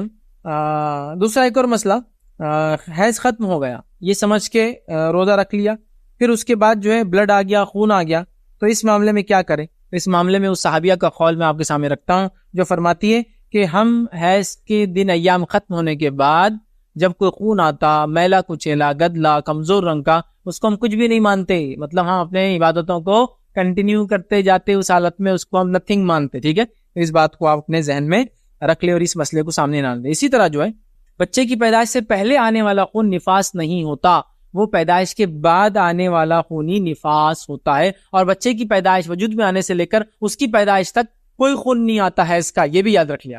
تو گویا پیگنینسی شروع ہو گئی تو حیض بند، پیگنینسی ختم ہوگی تو نفاس آئیں گا، تو بیچ میں جو بھی بلڈ آئیں گا وہ حیض مانا نہیں جائیں گا، وہ مانا جائیں گا. چونکہ استحاضہ بھی نہیں ہوگا. کیوں استحاضہ نہیں ہوگا؟ چونکہ حیض نہیں آتا تو استحاضہ بھی نہیں آئیں گے، تو وہ خون مانا جائے گا فاسد یا بیماری یا رگڑ والا خون جو شیطان جا کر انسانی جسم میں دیتا ہے یا کسی اور وجہ سے بنا رہا ہے، وہ خون کی کوئی حیثیت نہیں یاد رکھی، مطلب اس سے عبادتوں کا کوئی مسئلہ نہیں. اسی طرح حاملہ روزہ رکھے نہ رکھے، حالانکہ ابھی اس سے تعلق نہیں، پھر بھی رکھ دے رہا ہوں چونکہ نفاس کا پوسٹ پارٹم بلیڈنگ کا آ گیا، یہ اس کی صحت پر ڈیپینڈ ہے. ڈاکٹر سے مشورہ لے، رکھ بھی سکتی، شرعی منائی نہیں ہے، لیکن ڈاکٹر سے مشورہ لے، مشورے کے بعد وہ کام کرے جو کرنا ہے. میں اس میں کوئی بات نہیں کر سکتا چونکہ زمین زمانہ حالات اور لوگوں کے اعتبار سے مسئلہ بدلتا ہے. تو یہ ڈاکٹر سے آپ کنسلٹ کرے اور اس کے کنسلٹیشن کے بعد وہ جو آپ کو مشورہ دیتا ہے، کنسلٹ کرتا ہے، آپ اس اعتبار سے اس کے سجیشنز کے مطابق کریں.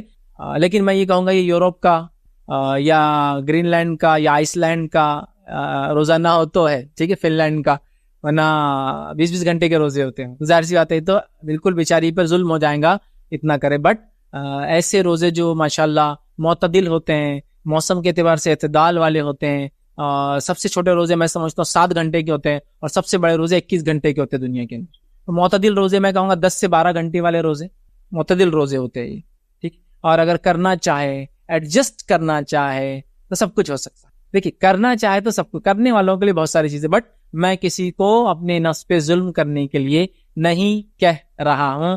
کنسلٹ کرو ڈاکٹر سے اور کر رکھو بھائی. یہ ایک چیز ایسی ہے جو آپ کے زمین زمانہ صحت حالات اور ڈاکٹر کے مشورے پہ ڈیپینڈ ہے. چلیے آگے بڑھتے ہیں. روزے کی حالت میں ٹیسٹ وغیرہ کرانا، پیگنینسی وغیرہ کے، یہ بات ہم نے میرے جو پچھلا لیکچر تھا بیماری اور روزہ یا بیمار اور روزہ، اس میں نے پورا رکھ دیا کیا کیا چیزیں انسرٹ ہو سکتی ہیں، نکال بلڈ ٹیسٹنگ وغیرہ، سونوگرافی، اسکیننگ، ڈاپلر، کلر ڈاپلرز اور جو جتنے ٹیسٹ ہو سکتے ہیں، اکثر ہو سکتے ہیں جس کے اندر غذائیت کی شکل میں کوئی انجیکشن نہ دیا جائے اور منہ کے ذریعے کوئی چیز اندر ڈالی نہ جائے، سوائے انسٹرومنٹ وغیرہ سے دیکھنا ایک الگ بات ہے، کھانے پینے کی چیز کہہ رہا ہوں منہ سے نہ ڈالی. جنرلی ٹیسٹ وغیرہ سب درست ہی ہم نے دیکھا ہے. ڈیٹیلز کے لیے آپ وہ لیکچر دیکھیں. اسی طرح استحاضہ والی عورت کیا کرے؟ استحاضہ وہ خون ہوتا ہے جو حیض جن عورتوں کو آتا ہے، ایسا نفاس والی عورت کو تو حیض بھی نہیں آئیں گا اور نفاس ہوتا ہے. حیض کے دوران بیچ میں جو حیض کے علاوہ خون آ جاتا ہے، یا تو بیماری ہوتی ہے تو استحاضہ ہوتا ہے. استحاضہ والے خون میں کچھ بھی معاملہ نہیں ہے، وہ پاک ہے، وہ روزے بھی رکھیں گی، نماز بھی پڑھیں گی، شوہر کے لیے بھی حلال ہوں گی. یاد رکھیے بس اتنا ہے کہ اس خون کو صاف کریں گی نماز سے پہلے، طہارت لیں گی اور پھر نماز پڑھیں گی، بس اتنا ہے مسئلہ اس کے. ٹھیک ہے، اس کے روزے بھی درست، نماز بھی درست، شوہر کے لیے بھی حلال اور اس کا اعتکاف بھی درست. کیونکہ رمضان سے متعلق ہم سوالات لے رہے ہیں تو اس کا اعتکاف بھی درست، سب درست. استحاضہ، ٹھیک ہے. چلیے اعتکاف کی اور ڈیٹیل انشاءاللہ آخر میں تھوڑی سی رکھوں گا آپ کے سامنے. اسی طرح جو ہے کیا استحاضہ والی عورت روزے رکھیں گی؟ اس تعلق سے بھی کچھ روایتیں ہم دیکھ لیتے ہیں. تو عائشہ رضی اللہ عنہا فرماتی اور کہتی ہے کہ فاطمہ بنت ابی حبیش جو ہے رضی اللہ عنہا، یہ خاتون ہے، وہ نبی اکرم صلی اللہ علیہ وسلم کے پاس آئی اور کہنے لگی کہ اے اللہ کے رسول صلی اللہ علیہ وسلم، مجھے استحاضہ کا خون، مطلب حیض کے علاوہ جو خون آتا ہے منتھلی کبھی کبھار عورتوں کو آتا ہے، استحاضہ کا خون آتا ہے اور میں پاک نہیں ہوتی ہوں، تو کیا میں نماز ترک کر دوں؟ تو نبی اکرم صلی اللہ علیہ وسلم کو فرمایا اور کہا کہ نہیں، یہ تو ایک رگ کا خون ہے اور حیض نہیں، چنانچہ جب تجھے حیض آئے تو نماز ترک کر دے اور جب حیض ختم ہو جائے تو خون دھو کر غسل کر اور نماز ادا کر. تو پتہ چلا آپ نے کہا یہ ایک رگ کا خون ہے، یہ ایک رگ سے نکلنے والا خون ہے، یہ ایک بیماری کا خون ہے، یہ بازل رگ کے پھٹنے سے نکلتا ہے، یہ شیطان کی رگڑ سے نکلتا ہے، یہ بیماری کی وجہ سے نکلتا ہے، اس سے کوئی مسئلہ نہیں تھے روزے کا، تو روزے رکھ اور اپنی نمازیں پڑھتی رہے۔ تو یہ حدیث کے اندر میں سمجھتا ہوں بات واضح ہو گئی۔ تو پتہ چلا رگ سے خارج ہونے والا خون حیض میں کاؤنٹ نہیں ہوتا، بیماری سے نکلنے والا خون حیض میں کاؤنٹ نہیں ہوتا۔ اولاد کی ولادت کے وقت یہی خون نکلتا ہے جو حیض میں کاؤنٹ نہیں ہوتا، اور نفاس میں بھی نہیں ہوتا ہے، نفاس اس کے بعد آئیں گا، اور پیگننٹ ہونے کے بعد حیض نہیں آتا، ایسا کوئی ریکارڈ نہیں دیکھا گیا کہ حیض آتا ہے پیگننسی کے بعد، ٹھیک ہے۔ چلیے اسی طرح اعتکاف میں ایک عورت بیٹھی ہے، رمضان سے چونکہ متعلق ہم باتیں لے رہے ہیں، نبی اکرم صلی اللہ علیہ وسلم آخری عشرے کا اعتکاف کرتے، ایک بار آخری جو رمضان پایا تو آپ نے 2 عشرے کا اعتکاف کا 20 ڈیز کا کیا، تو اس معاملے میں کیا ہے؟ تو ایک عورت اعتکاف میں بیٹھی اور حیض آ گیا تو وہ فوراً مسجد چھوڑ کر نکل جائے گی اور اعتکاف ختم کر دیں گی، سوائے اس کے کہ اب بیٹھی تھی اور اعتکاف میں اور آ گیا، اور پھر 2 4 5 دن چلا، پھر اس کو پھر ایام مل رہے ہیں، پھر پاک ہو کے آ جائے، جیسا بھائی آج بیٹھی تھی رات میں اور ہو گیا 4 5 دن حیض ہوا، پھر پاک ہوگی پھر آ جائے، وہ ایک الگ مسئلہ ہے۔ لیکن جب حیض آ جائیں گا اندر نہیں رکیں گی، وہ اپنی نیت ختم کر کے نکل کے آ جائیں گی۔ لیکن اچھا اس کی کوئی قضا نہیں ہے، اس اعتکاف کی کوئی قضا نہیں کہ بعد میں ہم کریں، نہیں، یہ اعتکاف کی کوئی قضا نہیں ہے، یاد رکھیے، اس اعتکاف کی کوئی قضا نہیں ہے، اس بات کو یاد رکھ لیجیے۔ اور اگر کوئی نظر کا اعتکاف مانگا تھا، نظر کا اعتکاف منت، تو اور اس میں ایسا ہو گیا 10 دن میں بیٹھیں گی اور اس میں ہو گیا اس میں 3 دن بیٹھی تھی، تو وہ جائیں گی، پاک ہو کر پھر بیٹھنا پڑے گا، تاکہ وہ منت تھی تو باقی کے 7 دن پورے کریں گے۔ لیکن منت کا اعتکاف نہیں ہے، رمضان کا نفلی یا سنت والا اعتکاف ہے، تو اس کو چھوڑ دیں گی اور چلی جائیں گی، اس پہ کوئی کفارہ نہیں، کوئی فدیہ نہیں، اس کو کچھ بھی نہیں کرنا ہے، یاد رکھیں، ٹھیک ہے۔ اسی طرح کچھ آلات کے استعمال سے کبھی کبھار مینسس کا ٹائم بدل جاتا ہے، اب رمضان کے دن ہے، کچھ آلات لگا لیے، جو بھی مختلف آلات ہے شرمگاہ میں لگائے جاتے ہیں، ٹھیک، اب لگانے سے کیا ہو گیا کہ مینسس کا ٹائم بدل گیا، پہلے 5 دن آتا تو 7 دن ہو گیا، 3 دن تھا 4 دن ہو گیا، یاد رکھیے اس کو بھی مینسس میں کاؤنٹ کیا جائے گا، جو کہ آلات کے لگانے سے اس کا ڈیوریشن ایکسپانڈ ہو گیا، بڑا ہو گیا، زیادہ ہو گیا، تو یہ بھی حیض میں کاؤنٹ ہوں گا، یاد رکھیے۔ اسی طرح حاملہ اور دودھ پلانے والی عورت کے روزوں کا کیا معاملہ، کیا وہ روزے چھوڑے یا رکھے؟ حاملہ اور دودھ پلانے والی عورت روزے چھوڑ بھی سکتی ہے، روزے رکھ بھی سکتی ہے، یہ اس کی صحت پر ڈیپینڈ، لیکن حاملہ اور حائضہ، مطلب حاملہ، دودھ پلانے والی، حائضہ، مینسس والی، نفاس، پوسٹ پارٹم بلیڈنگ والی، یہ سب عورتیں روزے چھوڑ سکتی ہے، لیکن ان کی سب کی قضا ہے، فدیہ کسی میں بھی نہیں چلیں گا، یہ بات یاد رکھ لیجئے، ٹھیک ہے۔ حدیث میں آتا ہے، نسائی کی روایت ہے، نبی اکرم صلی اللہ علیہ وسلم نے فرمایا اللہ نے مسافر پر نصف نماز اور روزے کو معاف کر دیا ہے، اور حاملہ اور دودھ پلانے والی سے بھی یہ معاملہ کیا ہے۔ تو حاملہ، مسافر، دودھ پلانے والی عورت روزہ چھوڑ سکتی ہے، تو اس کو میں یہ کہوں گا مسافر اور بیمار روزہ چھوڑ سکتا ہے، حیض اور نفاس بیماری میں کاؤنٹ ہوں گے، اور دودھ پلانے والی اور پیگننٹ عورت بھی بیماری میں کاؤنٹ ہوں گے، اور لہٰذا ہم سب جانتے ہیں بیمار کو بیماری کے بعد روزہ رکھنا ہے، مسافر کو سفر کمپلیٹ ہونے کے بعد رمضان کے روزے رکھنا ہے، حائضہ کو حیض ختم ہونے کے بعد رمضان کے روزے رکھنا ہے، اسی طرح جو ہے وہ نفاس والی عورت کو نفاس ختم ہونے کے بعد روزے رکھنا ہے، دودھ پلانے والی اگر صحت کی وجہ سے دودھ پلانے بچے کی کمی ہو جائیں گی، اس میں کمزوری آ جائیں گی، جسمانی کمزوری، روزے چھوڑتی ہے تو بعد میں کمپلیٹ کرنا ہے، اسی طرح پیگننٹ عورت اگر روزے چھوڑتی ہے تو بعد میں روزے کمپلیٹ کرنا ہے، کس میں بھی فدیہ نہیں ہے، سب میں اس کی قضا ہے اور کوئی کفارہ نہیں ہے۔ سمجھ گیا بات کو؟ میں سمجھتا ہوں بات کلیئر ہے میری اس میں، ٹھیک ہے۔ السلام علیکم۔ اگر نظر کے لیے کوئی روزہ مانا جائے تو، اور اگر وہ روزہ رکھنے کی طاقت بعد میں نہ ہو تو کیا اس نظر کے روزے کا فدیہ دے سکتے ہیں یا روزہ رکھنا ضروری ہے؟ اور وہ روزہ نفل یا نفل میں شمار ہو گئے یا فرض میں؟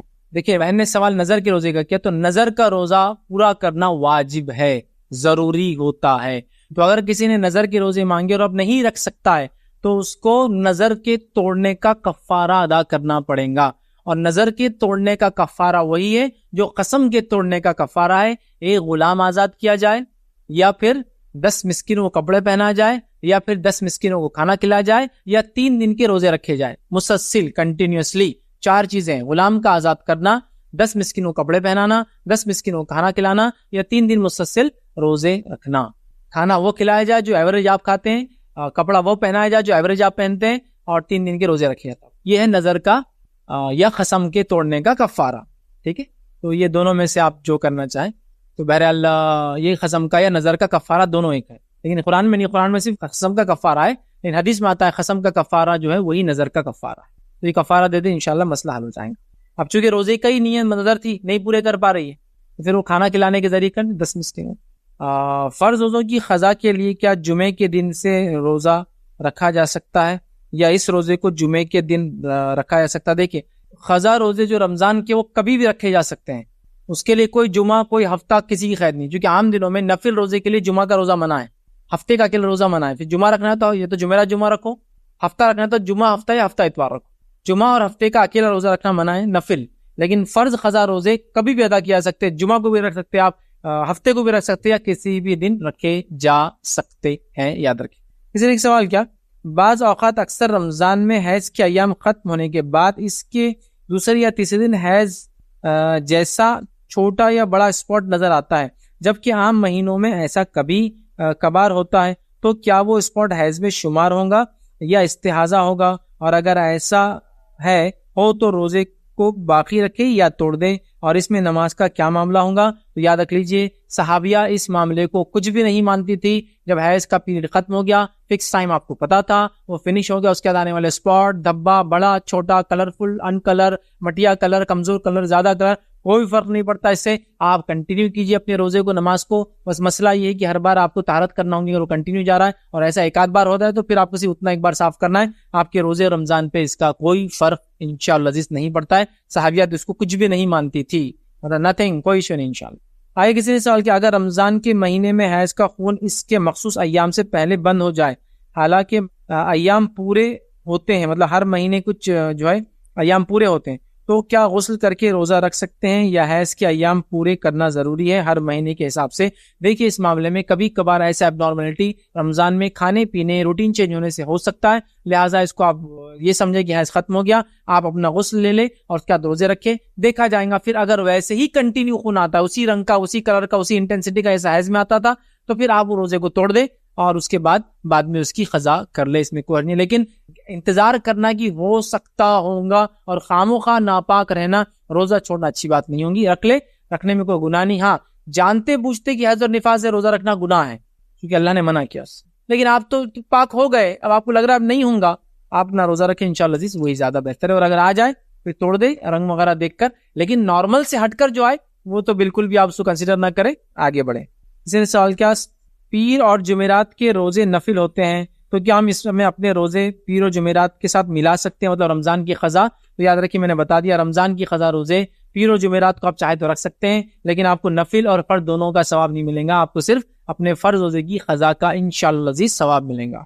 جس طرح سفر کے وقت نماز میں 4 رکعت کی 2 رکعت ہو جاتی ہے، تو کیا سفر میں روزہ معاف ہے یا روزہ آدھا ہے؟ یاد رکھیے سفر میں روزہ معاف ہے. اللہ رب العزت نے قرآن میں فرمایا کہ اگر تم سفر میں ہو، ان کا نہ مریض او علی سفر، اگر تم مریض ہو کہ اس دنوں میں چھوڑے گئے روزوں کی عدت جو ہے، اس کی جو گنتی ہے بعد رمضان تم پوری کر لو. ان کا نہ مریض او سفر فعدت ایام اخر، کہ اگر تم مریض ہو یا مسافر ہو تو اس کی گنتی رمضان کے بعد پوری کر لو. تو لہٰذا آپ اگر روزے چھوڑتے ہیں رمضان میں سفر کی وجہ سے، بیماری کی وجہ سے، بعد رمضان اس کو کرنا ہے. روزوں کی کوئی خسر نہیں ہے، قضا ہے. نماز خسر بھی ہوتی، قضا بھی ہوتی. خسر مطلب شارٹ، قضا مطلب جو ابھی کی تھی بعد میں پڑھی جا رہی. روزے میں صرف قضا ہے، روزے میں خسر شارٹنگ نہیں ہوتا، تو آدھا روزہ نہیں، روزہ پورا ہی ہوتا ہے. سورج نکلنے کے پہلے سے لے کر سورج ڈوبنے تک یا سورج ڈوبنے کے بعد تک، مطلب طلوع آفتاب مطلب فجر سے لے کر مغرب تک. نفل روزے کسی نے فضیلت پوچھا، خاص طور سے ایام 20 کے روزے جو 13، 14 اور 15 ہوتی ہے ہر مہینے کی. دیکھیے 13، 14، 15 کی یہ جو ایام 20 ہوتی ہے ہر مہینے کی چاند کے اعتبار سے، یہ روزوں کی بڑی فضیلت ہے. نبی اکرم صلی اللہ علیہ وسلم روزوں کو ہمیشہ رکھا کرتے ہیں، لہٰذا ہم بھی کوشش کریں پیر اور جمعرات کے علاوہ ایام 20 کے روزے جو 13، 14 اور 15 ہر مہینے کی چاند کے اعتبار سے ہوتی ہے، اس میں نبی اکرم صلی اللہ علیہ وسلم رکھتے. تو گویا اللہ کے رسول صلی اللہ علیہ وسلم جو روزے رکھتے ہیں بتا دیتا ہوں. پیر کا روزہ ہفتے واری جو ہوتا تھا منڈے، اس کے بعد جمعرات مطلب تھرسڈے، یہ 2 روزے رکھتے آپ. اس کے علاوہ منتھلی روزے میں آپ کاؤنٹ کریں تو 13، 14 اور 15 of every month lunar calendar کے حساب سے، چاند کے اعتبار سے یا ہجری کیلنڈر کے اعتبار سے، یہ 3 رکھتے تھے. سالانہ اعتبار سے اگر آپ لے لیں تو آپ صلی اللہ علیہ وسلم عرفے کا روزہ رکھتے تھے. اسی طرح 10 کا تو رکھا، 9، 10 کا آپ نے ارادہ کیا رکھوں گا، تو کیا 9، 10 کا روزہ رکھتے، یہ بھی سنت ہے، سنت موقعہ ہے. اس کے علاوہ نبی اکرم صلی اللہ علیہ وسلم ہر سال جو ہے 1 ذی الحجہ سے لے کر 9 ذی الحجہ تک روزے رکھتے ہیں، کہ پورے روزے رکھتے. تو اللہ کے رسول یہ روزے کبھی نہیں چھوڑتے، 1 ذی الحجہ سے 9 ذی الحجہ.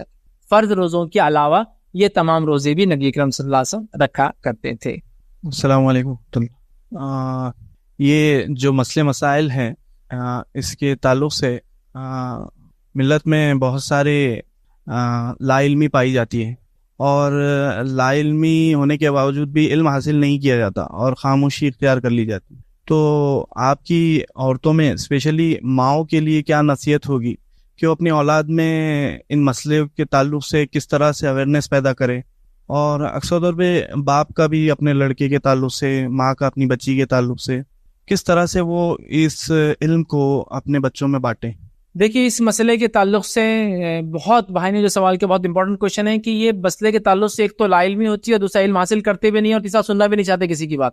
اور جو چل رہا ہے منمانا، طہارت کے مسائل منمانے، کتاب و سنت کو چھوڑ کر پتہ نہیں یہود و نصارہ کی کتابوں سے جو کمیونٹی کے اطراف میں بستے ان کے طریقوں سے پتہ نہیں کیا کیا ہم نے لے لی. تو یہ ذمہ داری کس کی؟ آئیے میں ایک واقعہ سناتا ہوں. میرا جو ایک عنوان تھا آداب مباشرت، میاں بیوی کے تعلقات کے تعلق سے میں نے ایک تفصیلی عنوان دیا تھا، ٹھیک ہے، جو one of the most viewed ایک ٹاپک ہے. وہ ٹاپک صرف سنا نہیں گیا بلکہ لکھا گیا، کئی زبانوں میں وہ کتابیں چھپی اور لوگ اس کو پڑھتے ہیں. مطلب لوگ گفٹ کرتے شادی سے پہلے، بھائی کتاب پڑھ لو، یہ چیز دیکھ لو، یہ فلاں مقرر کی، چونکہ وہ اس میں وہ طریقہ بتایا گیا جو لوگوں نے چھپا کے رکھا تھا. تو مجھ سے بہت سے لوگوں نے کہا یہ بے شرمی تھی، بے حیائی تھی، فلاں تھی، اس میں عورتیں تھی، بچے تھے، آپ نے یہ کیا وہ کیا. چلو وہ لیکچر میں تو بہرحال عورتیں دکھ رہی نہیں تھی، یہاں تو دکھ بھی رہی بہرحال. تو کئی الزامات لگائے. تو جب وہ الزامات لگے تو کئی جگہ وہ ہوا فلاں فلاں. تو میرا ایک سامنا جو ہے انہوں نے کہا فلاں سے ملو، ان سے ملو، ان سے ملو. تو میں ایک بہت بڑے ہندوستان کے ایک بہت مشہور معروف جو ہے عالم دین ہیں، جو کافی ایک مقام رکھتے ہیں، ان سے میرا ایک بار ملاقات ہوئی. میں ان کے پاس خاص گیا اور میں نے کہا ایسا میں نے ٹاپک دیا ہے اور لوگ اس طرح کے الزام لگاتے ہیں. ٹاپک میں نے کیا بولا میں نے ان کو سنایا، کچھ کلپس میں نے پلے کر کے ان کو بتائے. تو اس کے بعد جو بٹھایا اور مجھے بٹھا کے کہا کہ میں جو ہے آپ کو یہ بات بتا رہا ہوں، جو آپ نے کیا اچھا کیا، بہت اچھا کیا. لوگ انگلش فلمیں دیکھے اور اپنی جو ہے شادی کی رات منائے. اب لوگ اس پہ بھی آبجیکشن لیتے سہاگ رات بولنا. میں سمجھتا ہوں بہت کامن ٹرم ہے، اور اردو اور ہندی زبان کا one of the most common term جو یوز ہوتا ہے شادی کی پہلی رات کو یوز کرتے ہیں. یہ الگ بات ہے کہ اردو میں بڑے اچھے اچھے الفاظ ہیں اس کے لیے، اتنے حسین اور جمیل الفاظ ہے کہ وہ ڈکشنری لے کے بیٹھنے کے بعد بھی ملتے اور سمجھتے نہیں. آداب زفاف، شباشی کے آداب تو لوگ سمجھ رہے ہیں، شباشی ویری گڈ. ہاں شب باشی، او مسئلہ ایک ساتھ بولے تو شباشی دکھتا ہو، ٹھیک ہے.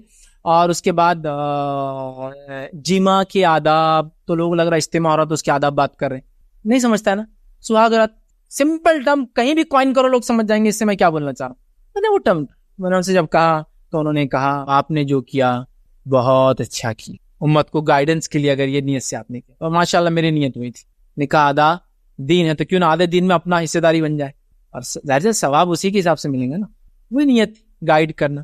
آپ کا سوال تھا کہ گھر میں مرد عورتیں سکھاتی نہیں مائیں. میں کہوں گا سب سے پہلے مرد اس پر بات کرے اپنے گھر کی ان عورتوں سے جو جن سے ان کا مسئلہ نہیں ہے، سب بیوی سے بات کریں تاکہ وہ بیوی سے مسائل کو سیکھے. پھر چونکہ عورت مرد کے ماتحت ہوتی ہے، پھر وہ بچیوں کو سکھائے. اور اشارے کنارے میں تو بہت ساری چیزیں ہو سکتی ہے، آسانی سے ہو سکتی نہیں ہو سکتی کیوں نہیں ہو سکتی؟ آپ سمجھائے تو صحیح. لیکن ہم نے منہ بند کر دیا اور کتنے اس سے مسائل پیدا ہو رہے ہیں. ایک آپ سمپل دیکھیے بچوں کی ذہنیت کی، آپ اشارے کنارے میں سکھا بچوں کی ذہنیت دیکھیے. ایک بچہ ہے وہ اپنے بھائی کو دیکھ رہا. میں ایک واقعہ سناتا ہوں. ایک مرتبہ کیا ہو گیا، ایک صاحب جو ہے ان کے بچے کی ختنہ کر کے لائے. ان کا بڑا بیٹا بھاگتے آئے گا، ابو یہ کیا بولے اتنا گول کیسے زخم ہو بولے اس کو. اب وہ پریشان ہے، اس نے انگلی کے ساتھ ڈال لیا تک کہیں بولے انگلی پھنس جاتی ہے نا کہ زخمی ہو جاتی. کیا اب یہ پریشان، بیٹے بیٹے بیٹے بیٹے رک جاؤ. وہ بچہ کچھ رکنے کو تیار نہیں. سمپل اس کو ایجوکیٹ کرنا ہے. دیکھو بیٹا جب آپ پیدا ہوئے تو اللہ تعالیٰ نے ایک ایسی اسکن آپ کو ایکسٹرا دے دی تھی جو کہ وہ نہیں ہونا چاہیے. شریعت بولتی ہے طہارت کا چونکہ مسئلہ ہے، وہ اسکن کو فور اسکن بولتے ہیں انگلش میں، آپ جو بھی زبان سمجھا سکتے اچھے سے، اس کو نکال دو. تو جب بچہ بڑا ہوتا ہے تو اس کو جتنے جلدی ہو سکے نکال دیتے. آپ کے بھائی کے نکال دو، فنش. ناؤ وہ بچہ میں آپ کو بتا رہا ہوں نا 5 سال کا ہے بٹ ہی از ایجوکیٹڈ، اس کو علم ہے ختنہ. اب وہ بچوں کا ایسا نہیں کچھ ہی بولیں گا، ہنسیں گا نہیں، زخم کیسا نہیں پوچھیں گے، بولیں گا یہ اسکن تھی، اس کو ریموو کرنا پڑتا ہے. کیوں؟ اس لیے کہ شریعت کا حکم ہے. اس کو بولتے ہیں ختنہ. وہ کچھ بھی الفاظ نہیں بولیں گے جو مارکیٹ میں چلتے، ختنہ بولیں گے، اس کو نالج ہے. اور جب ایجوکیٹڈ ہو جاتے کبھی کبھار معصومانہ سوال بھی کرتے. اب ایک بچے کو میں ایک بچے کو دیکھا، میں نے لے کر آیا جس کے بڑے بھائی کو پتا تھا کہ بچے کی ختنہ کیا ہوتی ہے. تو وہ بڑا مطلب بچہ بھی چھوٹا ہے، ابھی ختنہ نہیں ہوئی، تو کسی کے پاس جا رہے تو ان سے ختنہ ہوگی بچے کی. لوگ سب پریشان، کیا بول رہا ہے اس کو ختنہ ہوگی بول. کیونکہ اس کا سمپل کوشچن ہے، وہ دیکھ رہا بچہ پیدا ہوا، سر کے بال نکالتے فلاں کرتے، لڑکا ہے تو کیا پوچھ رہا ہوں ختنہ ہو گئی کیا، یا اشارے میں پوچھ رہا اس کی یہ بیچ کے پارٹ کا نکال دی کیا اپنے اسکن. اب سب پریشان ہو رہے کیا ہو رہا تھا. بیٹا نہیں، ابھی ان کے بیچ کے پارٹ کی اسکن نہیں نکال. ایجوکیشن ہے، وہ علم ہے، میں کیا برائی بتائیے. اچھا آبزرویشن دیکھ کے تو حاصل کر ہی رہا علم, کچھ تو ہوا اس کے ساتھ, دواخانے لگ گئے. کیوں نہ ایجوکیٹ کیا جائے بیٹھ کر سمپل ٹرمز میں, سمپل میننگ میں. آپ لڑکوں کو لڑکیوں کو سب کو کر سکتے ہیں, اس میں کچھ بھی نہیں. آپ کو فزیکل ٹچ نہیں کرنا ہے, ان کو دکھانا نہیں ہے, خالی بولنا ہے بالکل اشاروں کناروں میں. اللہ نے پیدا کیا, آپ ایسے پیدا ہوئے تھے, پیدا ہونے کے بعد کچھ چیزوں کو نکالنا پڑتا ہے. یہ ظاہر اسکن تھی, طہارت کیسے مسئلہ ہے, اس لیے بیٹا یہ نکال دیا گیا. اب وہ دیکھیے نا, یہ کتنا ایجوکیٹڈ ہے, ہائیلی ایجوکیٹڈ, اس کو بچپن سے طہارت کا مسئلہ معلوم ہے, اور اس کو معلوم ہے یہ فور اسکن طہارت میں روڑا ہے. یہ ہے تو پیرنٹس بیٹھیں, بچوں سے بات چیت کریں اشاروں کناروں میں. میں کہہ رہا ہوں نا, بے شرمی بے حیائی تک نہیں جانا ہے, ٹچ کرتے چل. سمجھ رہے بات, سمجھ رہے بات. اللہ رب العزت نے یوسف علیہ السلام کا واقعہ بیان کیا, قرآن میں پورا واقعہ بیان کیا. اتنا آسانی سے معاملہ چلا گیا نا. یوسف علیہ السلام کو کمرے میں لے گئی. اور قرآن کی تفسیر ہے, آپ کا نوجوان لڑکا ہے, سنانا تو پڑیں گی, بیٹھیں گے تو صحیح بات تو ہوں گی نا. اور کیا کہا اس عزیز مصر کی بیوی نے, ہائی تلک. انگلش میں ترجمہ بہت خطرناک ہوتا ہے, اس کو ہوتا کم آن, مطلب غلط نیت کے ساتھ میری طرف آؤ, ہائی تلک.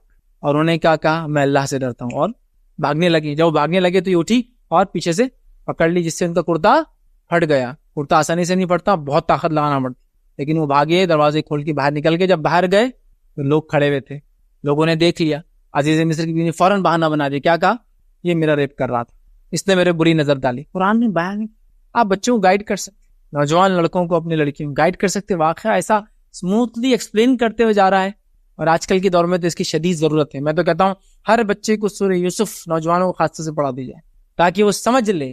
اللہ نے آزاد دیے نا, ہاتھ پیر ناک کان آنکھ منہ زبان, تو ان کا استعمال بھی سکھایا ہے. سرنگا بھی اس میں سے ایک پارٹ ہے باڈی, سکھایا جائے کہاں استعمال ہوگا کہاں نہیں ہوگا. اتنی سمپل سینس ہے یار. یہ ہاتھ کہاں چلے چاہے اور کہاں نہ چلنا چاہے, بیٹا یہ ہاتھ اللہ کے لیے وہ اٹھے, یہ ہاتھ کسی پہ ظالمانہ طور سے نہ اٹھے, یہ ہاتھ کبھی کوئی حرام چیز نہ پکڑے. یہ استعمال ہے اس ہاتھ, یہ استعمال ہے اس آنکھوں کا کہ کوئی غلط چیز کو نہ دیکھے, یہ کان کا استعمال ہے غلط چیز کو نہ سنے. تو ویسی شرمگاہ کا استعمال ہے, وہی کرنا ہے جو آج زنا کی شکل میں ایسا عام ہو چکا ہے کہ وبا ڈیسیز سے بھی زیادہ عام ہو چکا. بلکہ آج تو یہ ورڈ چل جاتا ہے, شادی سے پہلے بھی یہ کیا وجہ ایسے حالات آ چکے.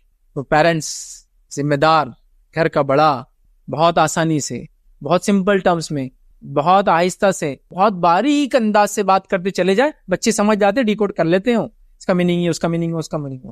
اس سے پہلے کہ معاشرے اور بازار اور مارکیٹوں میں جا کے گندی باتیں سیکھ کر آئے, ان کو حلال چیزیں اور حلال چیزوں کا حلال استعمال سکھا دیا جائے. جس کا صحیح استعمال سکھا دیا جائے. تو ماں کا کام ہے, ماں سے پہلے اس کے شوہر کا, مطلب بچوں کے باپ کا کام ہے, اس کی ماں کو تربیت دے, تاکہ وہ ماں ان بچوں کو تربیت دے, ہماری نسلیں تربیت یافتہ ہو اور یہ سارے مسائل وغیرہ کو بخوبی جانتی ہو, تاکہ اپنی عبادتوں کو مضبوطی کے ساتھ وہ کر سکے. کسی نے سوال کیا, فرض روزہ گرمیوں میں ہے, اگر کوئی شخص جوان ہے مگر کمزوری آتی ہے تو کیا بارش میں رکھ سکتا ہے؟ نہیں. اگر کوئی نوجوان کمزور ہے, روزہ نہیں رکھ سکتا, تو بارش میں نہیں رکھیں گا. وہ کیا کریں گا, بارش جیسا ماحول بنا لیں گا اپنا. سمجھا بات کو, بولنے کا مقصد یہ, کام کم کریں گا, لائٹ ورک کریں, کسی کے گھر میں اے سی وغیرہ ہو تو لگا لے, نہ ہو تو کولر چلائے, کولر نہ ہو تو پڑوسی سے ریکویسٹ کرے, آپ کا اے سی کولر مجھے استعمال کرنے دیجیے, میں وہاں کے تھوڑا رہتا ہوں, تاکہ میری کمزوری ہے, تاکہ میری عبادت ہو جائے. اور کیوں کوئی بندہ آپ کو ہیلپ نہیں کریں گا, آپ کسی کو بولے میرے کو نماز پڑھنا ہے, دو دیکھو لوگ نماز بچھا دیں گے, زمین کو صاف کر دیں گے, ارے آئیے بابا پڑھو, ہمارے گھر میں برکت اور خیر آئیں گی. کیونکہ روزے دار کو بھی سپورٹ کر سکتے ہیں نا ایسے, تو وہ کچھ نہ کچھ کرے, روزہ نہ چھوڑے. میں نے ایسے لوگوں کو دیکھا ہے جو بیمار اور مریض ہیں, ضد کرتے ہیں کہ ہم کو روزہ رکھنا, اور رکھ رہے. تو کمزوری ہو سکتی ہے, نو ڈاؤٹ. کمزوری کی انٹینسٹی اگر بہت زیادہ ہے, جو کہ کچھ ایسی بیماری ہے جس سے انسان فیڈس آ رہے ہیں, چکر آتے وغیرہ, تو یہ ڈاکٹر سے کنسلٹ کرے, اور وہ کہہ لے بیٹا سم تھنگ کامن ہے, تو میں کہوں گا روزہ رکھے, روزے کو نہ چھوڑے. ماحول اگر بارش میں رکھ سکتا تو بارش جیسا ماحول بنا لے, گھر گیلی چادر اوڑھ کے وہ کرے. آفس میں جا رہا تو گیلا امامہ پٹکا باندھ لے, گیلا منہ پہ ڈال کے کرے. آفس والے بھی کنسیڈر کریں گے یار بیچارہ روزدار ہے, عبادتوں کو کمپلیٹ کرنے کے لیے لوگ مدد کرتے ہیں, میں نے دیکھا ہے. بہرحال جو بھی کریں ایسا, لیکن نہ چھوڑے. لیکن یہ تو نہیں کہہ سکتا کہ روزہ ریپلیس ہو سکتا ہے, یہ نہیں. اور ویسے ابھی ریپلیسمنٹ کی اجازت دی بھی نہیں جا سکتی. روزے ابھی آنے والے 10 سال تک گرمی میں آنے والے کم از کم کیسے ہوتی جائیں گی. کسی نے سوال کیا, 60 روزوں کا کفارہ کرنے کے بیچ میں حیض آ جائے تو کیا کرے؟ دیکھیے 60 روزوں کا کفارہ اگر کوئی دے رہا ہے اور بیچ میں حیض آ جائے تو وہ روزوں کو چھوڑیں گا, اس کے بعد یہ کنٹینیو کریں. 60 روزوں کا کفارہ ایک مخصوص عمل پہ دیا جاتا ہے, کل اس کی ڈیٹیلز آئیں گے انشاءاللہ. وہ تب دیا جاتا ہے جب روزے کیا, دیکھیے روزے کا کفارہ صرف ایک ہی عمل پہ دیا جاتا ہے, فدیہ ہے یا تو قضا ہے. کفارہ صرف ایک عمل پہ دیا جاتا ہے, اور وہ ہے روزے کی حالت میں ہم بستری کر لے تو, اور وہ ہے 60 دن کا. تو یاد 60 دن کے مسلسل روزے, لیکن عورت مسلسل رکھیں گی تو ظاہر سی بات اس کو ماہواری آئیں گی, تو بریک ہو جائے گا, پھر کنٹینیو ہوگا. اور مرد ہے تو کنٹینیو 60 days کی, اگر اس میں ایک بھی چھوڑے گا تو پھر 60 days پھر سے شروع ہوگا, 0 سے گنتی, مطلب 1 سے شروع ہوں گی. یا پھر 60 مسکینوں کو کھانا کھلائے, یا پھر ایک غلام آزاد کرے. انشاءاللہ وہ کل ہم ڈیٹیل میں لیں گے. لیکن یہ تو اگر ایسا کفارے والا روزہ ہے اور مسکینوں کو کھانا نہ کھلاتے ہوئے آپ روزے رکھنا چاہ رہے ہیں, تو پھر کیا کریں, ماہواری تک رک جائیں گے, پھر فوراً اس کے بعد روزہ کنٹینیو کریں گے. کسی نے سوال کیا, نشے کی لت کی وجہ سے اگر کوئی شخص روزہ چھوڑ دے, وہ شخص کیا کرے؟ اچھا, روزہ چھوڑ دے تو کیا کرے؟ سحری اور افطار میں سگریٹ پینے والوں کو نصیحت کیجیے. میرا ٹاپک چونکہ ابھی اس پہ نہیں ہے تو میں زیادہ نصیحت نہیں کر پاؤں گا ان لوگوں کو, بس اتنا مختصر یہ کہہ دیتا ہوں کہ نشے کی لت کی وجہ سے میں سمجھتا ہوں آپ سب کچھ چھوڑیں دنیا کا, لیکن روزے نہ چھوڑیں. یہ لت کیسی لت ہے جو آپ کو عبادتوں سے روک دے رہی, ایسی لت پالنا نہیں چاہیے, اس کو فوراً ترک کر دیں. یہ لت جو آپ کی عبادتوں سے روکتی ہے, فرائض سے روکتی ہے, یہ لت بہت خطرناک ہے, یہ شیطان کی طرف سے جو آپ کی عبادتوں سے روک رہی ہے, اس کو چھوڑنا آپ کو ضروری ہے. رہا سحری افطار میں بیڑی پیتے ہیں, بھائی سحری افطار کیا, مسجدوں کے اندر اعتکاف میں بیڑیاں پیتے بیٹھتے لوگ اور سگریٹ پیتے, میں نے دیکھا. کیا بولے لوگوں, بٹ اب کیا بولے, لوگوں کی اتنی سمجھ نہیں کہ کیا کیا جائے کیا نہ کیا جائے. ایک مذہب ہے جس کے اندر تمباکو وغیرہ حرام ہے, تو اپنی عبادت گاہوں میں لے جانے نہیں دیتے ہیں, اور کوئی دوسرا وزٹر آئے تو بولتے باہر رکھ کے, باکس ہوتا رکھ کے جاؤ, آ کے اپنی ڈبی لے کے چل جانا. وہ اتنا احترام کر رہے ہیں. ہم لوگ جیب میں رکھ رہے, ٹوائلٹ طہارت خانوں میں پی رہے, مسجد کے چھتوں پہ بیٹھ کے پی رہے, مسجد کے فرسٹ فلور پہ پی رہے. شرم کرو, کتنی بری بات ہے, کیسی گندی لت ہے جو تم کو عبادت گاہوں میں اور اپنی عبادت میں بھی خلل ڈالنے لگاتی ہے. بہرحال یہ تو اچھا موقع ہے, 10 دن اعتکاف میں بیٹھ کے چھوڑ دو اس عادت. بہرحال موقع ہے اپنے آپ کو سنوارنے کا اور سدھارنے کا. السلام علیکم. فیض بھائی, کچھ بیماری کچھ پرابلمس کی وجہ سے لیڈیز کو ٹریٹمنٹ کے لیے جو ایکسٹرنلی اسپرم انجیکٹ کیے جاتے ہیں, اگر وہ روزے کی حالت میں ہے تو اس کا روزہ ٹوٹ جائے گا یا وہ کر سکتے ہیں؟ کیونکہ ہم اس طرح جائز نہیں ہے, اس میں وہی انجیکٹ ہو رہا ہے, اس میں کیا وہ روزہ رہے گا؟ بھائی نے سوال کیا کہ روزے کی حالت میں کیا آرٹیفیشل انسیمینیشن جس کو بولتے ہیں, مطلب مصنوعی طور سے مرد کا سپرم نطفہ عورت کے انڈے سے ملانے کے لیے کیا اس کو روزے کی حالت میں کر سکتے ہیں؟ پہلی چیز تو یہ کہ روزے کی حالت میں ایسا نہ کیا جائے, بیٹر ہے. لیکن اگر اپوائنٹمنٹ ٹریٹمنٹ ڈاکٹر کے وہ ہوتے ہیں, میں نے اس سے پہلے ڈسکس کیا تھا کہ ڈاکٹر سے کچھ اپوائنٹمنٹ ہوتے ہیں اور فکس ہوتے ہیں, اور اگر اس لیول کا ڈاکٹر ہے جو آئی وی جس کو ایف کہتے ہیں, ان ویٹرو فرٹیلائزیشن, یا آئی یو آئی انٹرا یوٹرائن انسیمینیشن جس کو کہتے ہیں, اگر یہ کرتے ہیں تو ان کے بہت ٹائمنگ اسپیسیفک ہوتے ہیں. اب آپ کو ٹائم دے دیا, رمضان آگے جانا ہے, تو یاد رکھیں ایسی حالت میں آرٹیفیشل انسیمینیشن کرایا جا سکتا ہے, اس میں کوئی حرج نہیں, چونکہ ہم بستری کا الگ عمل ہے جس میں لذت کے ساتھ ہوتا ہے, اس میں مزے کے ساتھ ہوتا ہے, یہاں ٹریٹمنٹ کے لیے کیا جا رہا ہے. وہ دونوں کا نتیجہ اولاد کی پیدائش ہی ہے مقصد, لیکن بہرحال چونکہ ٹریٹمنٹ ہے اس کا جواز دیا علماء نے کہا, اس سے انشاءاللہ روزے کا کوئی تعلق نہیں رہے گا. لیکن سپرم جو مرد کا نکالا گیا وہ روزے کی حالت میں نکالا نہیں جا سکتا, ورنہ اس کا روزہ ٹوٹ جائے گا, چونکہ وہ بغیر خواہش کے نہیں نکلیں گا, اور خواہش کریں گے اور نکلیں گا تو روزہ ٹوٹ جائیں گا, یاد رکھے. تو لہٰذا وہ پھر نکال کے رکھے روزے کے پہلے, جب روزے میں نہ ہو, اور پھر ڈالا جائے روزے کی حالت میں. ٹھیک ہے, تو یہ بہرحال اجازت اس کی ہے. روزہ نہ رکھے تو اس کے بدلے 60 مسکینوں کو کھانا کھلانے کا ہے. اگر اس کے کھانے کے بدلے اسکول فیس بھر سکتے ہیں تو یاد رکھیے قرآن میں اللہ تعالیٰ نے فرمایا جو روزے آپ کے چھوٹ جائے بیماری وغیرہ سے, ان روزوں کے بدلے آپ فدیہ دیں گے. طعام مسکین کو کھانا, طعام تو علماء لکھتے ہیں اگر آپ مسکین کو پیسے دیں گے تو بھی نہیں چلیں گا, اور ہر روز کے بدلے دیجئے, ایک ساتھ بھی مت دیجئے.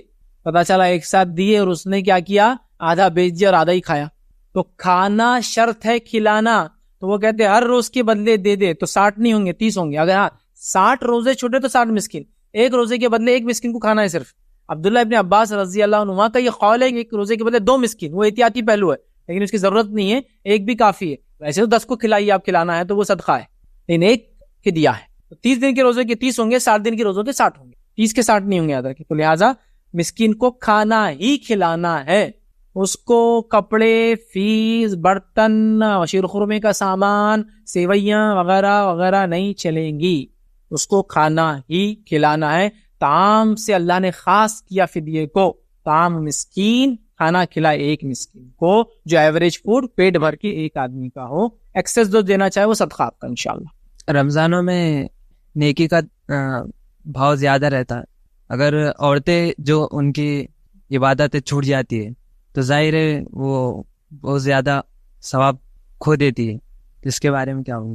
میں نے سوال کیا کہ عورتیں ہیں اور رمضان کا مہینہ ہے, رمضان میں تو اجر زیادہ ملتا ہے چیزوں کا, اب اس کے ایام کی وجہ سے, حیض کی وجہ سے, پیریڈز کی وجہ سے وہ کھو دیتی ہے ان موقعوں کو, تو کیا کرے؟ دیکھیے حیض کی وجہ سے عورت نماز نہیں پڑھیں گی, روزہ نہیں رکھیں گی, شوہر کے لیے حلال نہیں ہوں گی, رمضان کی نسبت سے اعتکاف نہیں کریں گی, اتنے کام نہیں کریں گی نا, صرف وہ شوہر کے لیے حلال نہیں ہوں گی اور روزہ نہیں رکھیں گی, نماز نہیں پڑھیں گی, اعتکاف نہیں کریں رمضان کے اعتبار سے, باقی سب کچھ کر کے رمضان کا فائدہ اٹھا سکتی, ذکر و اذکار کر سکتی ہے. حیض کا ذکر و اذکار سے کوئی لینا دینا نہیں, ذکر و اذکار کر سکتی ہے, دعائیں پڑھ سکتی ہے, لیلۃ القدر کی پانے کی دعائیں پڑھ سکتی ہے, مغفرت کی دعائیں پڑھ سکتی ہے, صدقات دے سکتی ہے, خیرات کر سکتی ہے, سب کچھ کر سکتی ہے. صرف تلاوت قرآن نہیں کریں گی, یاد رکھیے, تلاوت کی شکل میں, لیکن دعاؤں کی شکل میں وہ بھی کر سکتی ہے. جیسا کہ حفاظت کے لیے کر رہی ہے, رات میں سوتے ہوئے آیت الکرسی, تو حیض کی حالت میں بھی پڑھ سکتی ہو, رمضان ہو غیر رمضان ہو, تو کوئی مسئلہ ہی نہیں. سب کچھ کرے سوائے یہ چھوڑ کے. دلیل کیا ہے؟ دلیل ماں عائشہ کی وہ روایت, ماں عائشہ رضی اللہ عنہا کو حیض آ گیا, نبی اکرم صلی اللہ علیہ وسلم حج پہ گئی, آپ رو رہی تھی, اللہ کے رسول صلی اللہ علیہ وسلم فرمایا عائشہ تم کیوں رو رہی ہو؟ تو بیان کہ اللہ کے رسول مجھے حیض آ گیا. تو آپ نے کہا یہ تو اللہ نے آدم کی بیٹیوں کی تقدیر میں لکھ دیا ہے, یہ تو ہونا ہی ہے. اور فرمایا تم طواف چھوڑ کر سب کچھ کرو, اور حج میں کیا کچھ نہیں ہوتا ہے, اللہ کی تسبیح بڑائی بیان کی جاتی ہے, دعا کی جاتی ہے, سب کچھ کرو, صرف کیا مت کرو؟ طواف, کیونکہ طواف کے لیے وضو کرنا ہے, اس وجہ سے طواف مت کرو, باقی سب کرو. سمجھ گیا آپ؟ تو لہٰذا ذکر کر سکتے ہیں آپ دعائیں پڑھ سکتے ہیں, استغفار کر سکتے ہیں, توبہ کر سکتے ہیں, صدقات دے سکتے ہیں, خیرات دے سکتے ہیں.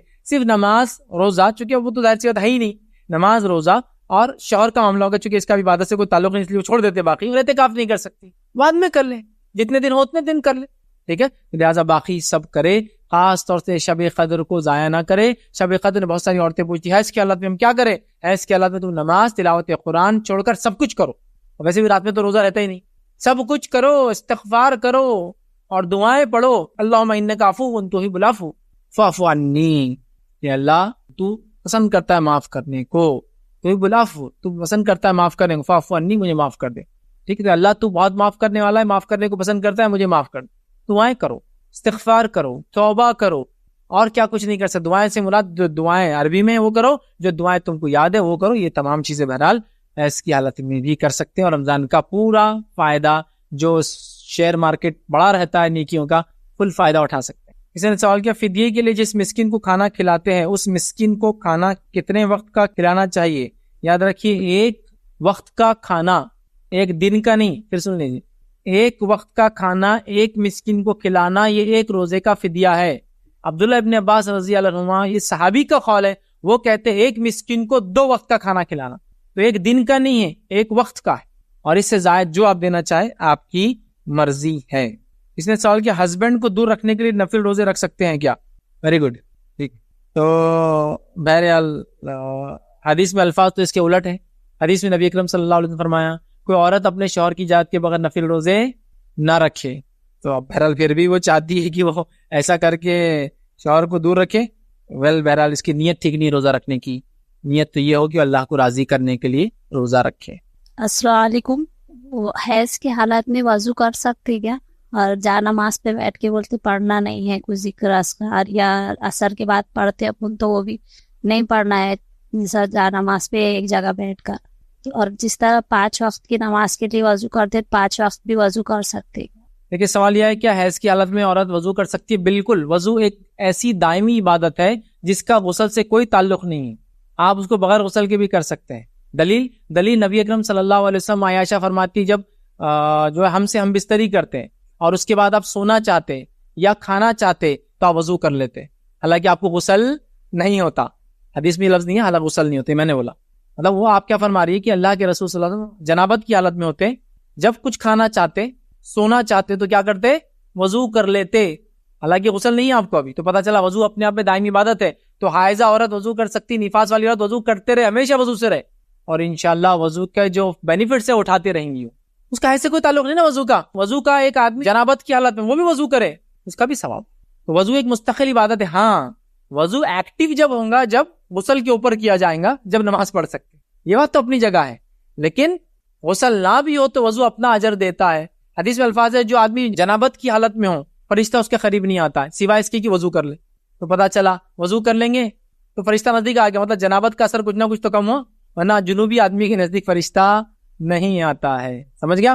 تو وضو مستقل عبادت ہے. حائضہ اور وضو بھی کرے, مطلب منہ دھوتے تو وضو کر لے, اس سے اچھا. لوگ سمجھتے ہیں حیض کی حالت میں تو وضو کرے کیا فائدہ, نہیں. بہت سی عورتوں کو تو میں نے یہاں دیکھا حیض کی حالت ہے بول کر ذکر اذکار, یہاں تک کہ سلام بھی نہیں کرتے, جواب بھی نہیں ملا, عربی میں کچھ نہیں بولنا, اب ایک عرب عورت کو کیا بولیں گے آپ؟ بیچاری کے پاس آپشن ہی نہیں, جو بولیں گی دعائیں لگتی اپنے کو. تو سمجھ رہے آپ, ویسا نہیں ہے. صرف قرآن کی تلاوت نہیں کرنا تلاوت کی نیت سے, یہاں تک کہ اگر کوئی قرآن پڑھتا ہے سننا ہے تو سن سکتے ہیں آپ, وہ بھی کوئی مسئلہ نہیں ہے. آپ کا تو آڈیو سیڈیز وغیرہ کیا ملٹی میڈیا کا دور ہے, پلے کر دو, ٹھیک ہے, پڑھ نہیں سکتے لیکن سننے سے ممانعت نہیں. ماں عائشہ سنتی, اللہ کے رسول آپ کی مانڈی پر لیٹے ہوتے, وہ حائضہ ہوتی اور سنتی, بالکل دلیل ہے ہمارے پاس, سن سکتی ہے. جیسا آپ نے کہا کیا جانماز سے بیٹھ سکتی ہے, ہاں بیٹھ سکتی ہے, لیکن اس بات کا خیال رکھے کیونکہ جانماز پہ عموماً لوگ نماز پڑھتے ہیں تو اس کے اوپر کچھ خون وغیرہ نہ لگے, بس اس کا احتیاط ہے. جس کی دلیل یہ ہے, بلکہ نبی اکرم صلی اللہ علیہ وسلم تو یہاں تک کیا, ماں عائشہ سے کہا کہ فلاں چیز مسجد نبوی میں رکھیے, لے کر آ. ماں عائشہ نے کہا اللہ کے رسول میں حائضہ ہوں, تو کہا حیض تیرے ہاتھ پر نہیں آتا ہے. سمجھ گیا؟ تو پتہ چلا مسجد سے گزر سکتی ہے, اگر گزرگاہ ہو تو مسجد سے کچھ لانا ہے تو اٹھا کے لا سکتی ہے. اللہ کے رسول نے کہا اٹھا کے لاؤ. ماں عائشہ نے کہا میں حائضہ ہوں. آپ نے کیا فرمایا, حیض تیرے ہاتھ